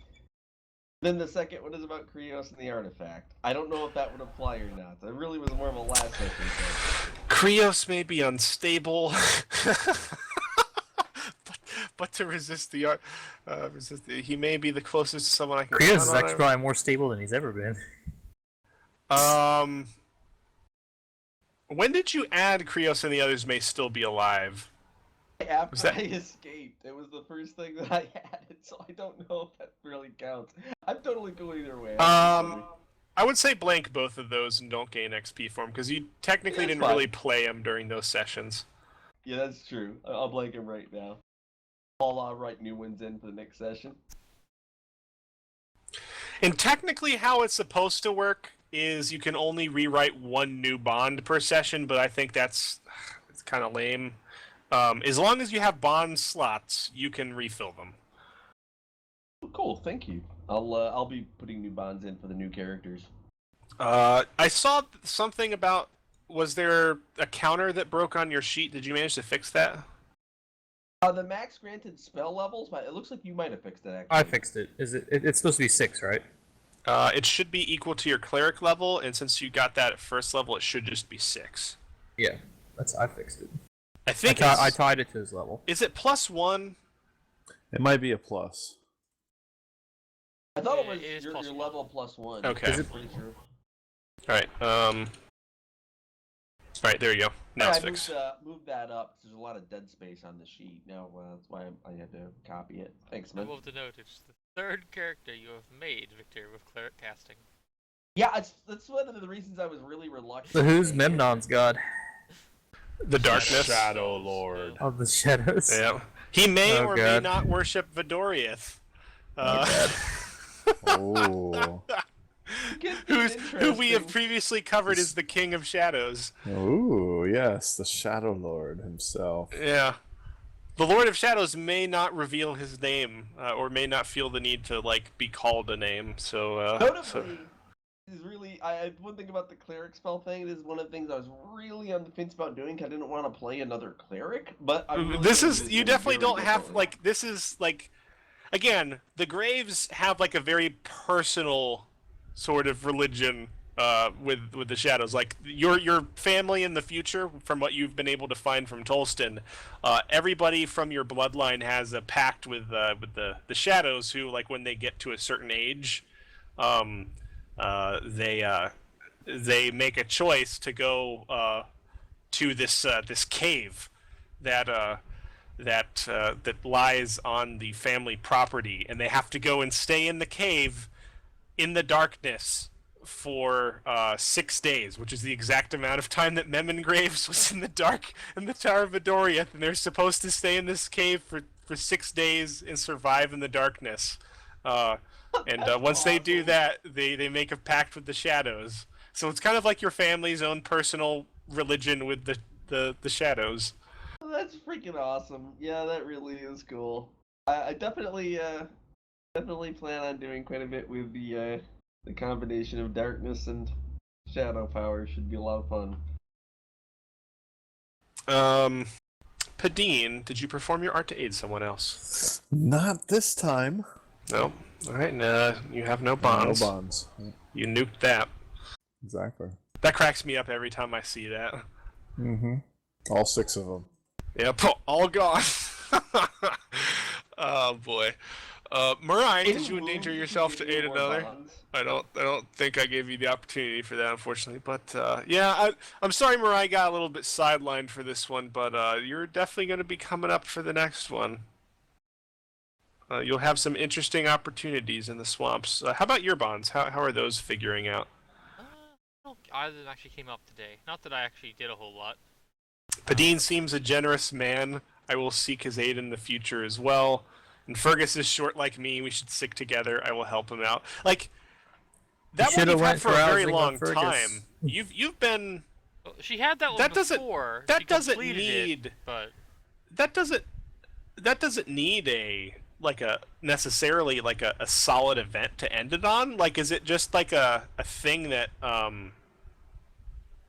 was that one that you actually completed before? I completed it before. And got But XP? she doesn't know she completed it before. Did you get XP for it? I did. That was way back when. Well, I did, and then you took it away. Because I was level That makes I sense. was 5.5, and then it dropped back down. Then again you when de-leveled. Yeah. And she forgot the year. It makes sense then. It makes sense. I would say that's one that again, you don't have to end that one on a final note. There doesn't have to be a definitive moment. It could just be hey, after quite a few sessions, me and Fergus are always sticking together.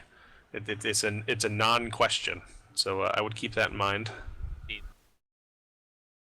I wanted to write one for Graves. I haven't had a lot of interaction with him today.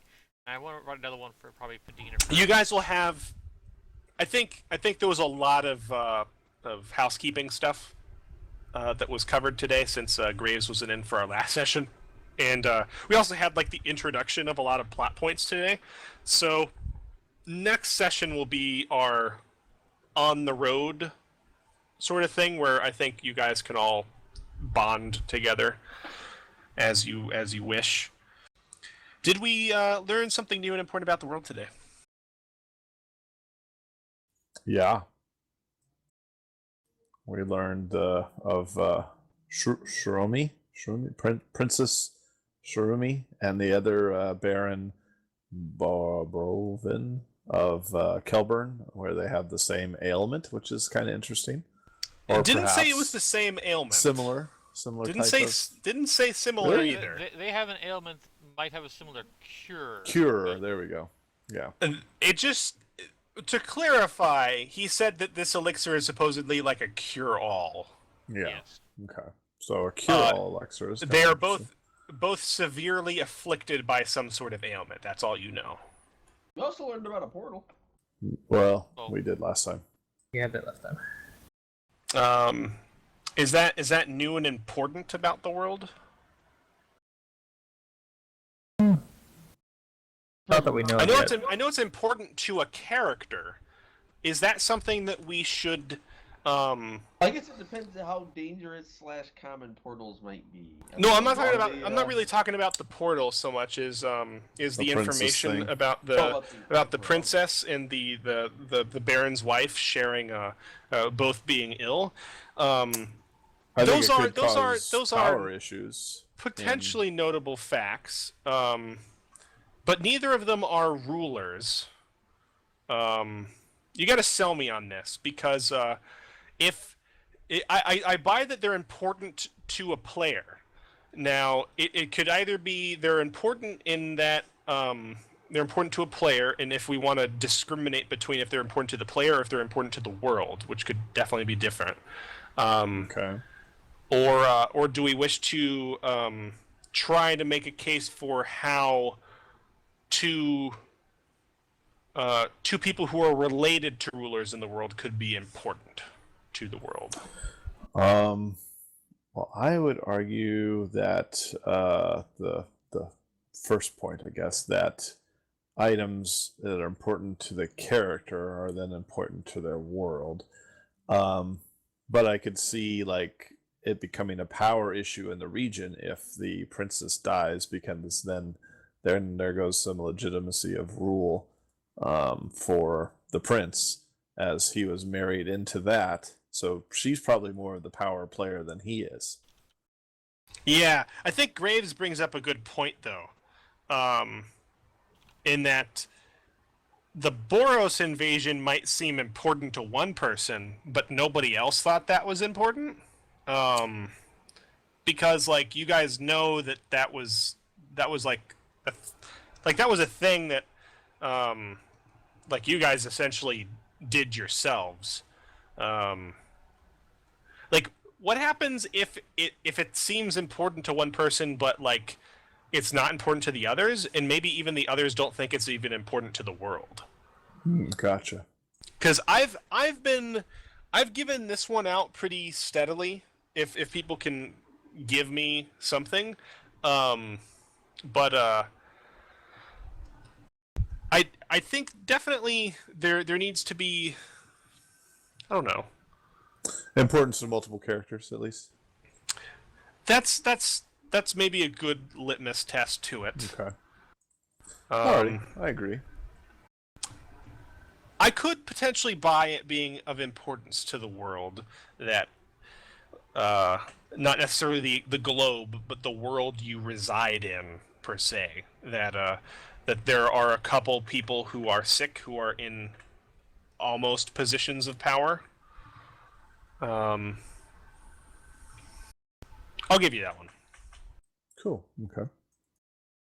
But I will say that like if somebody learned that their father died, that wouldn't be something new and important about the world. True. But that would be certainly important to them. So that definitely kind of sinks the important to the character bit. Yeah, that makes sense. Did we overcome a notable monster or enemy? No, I don't think we can make that case. Yeah. Because Turngob is not an enemy, and there was no looting of the treasures. How dangerous was that table? Not particularly dangerous. Yep, so Alrighty. the grand total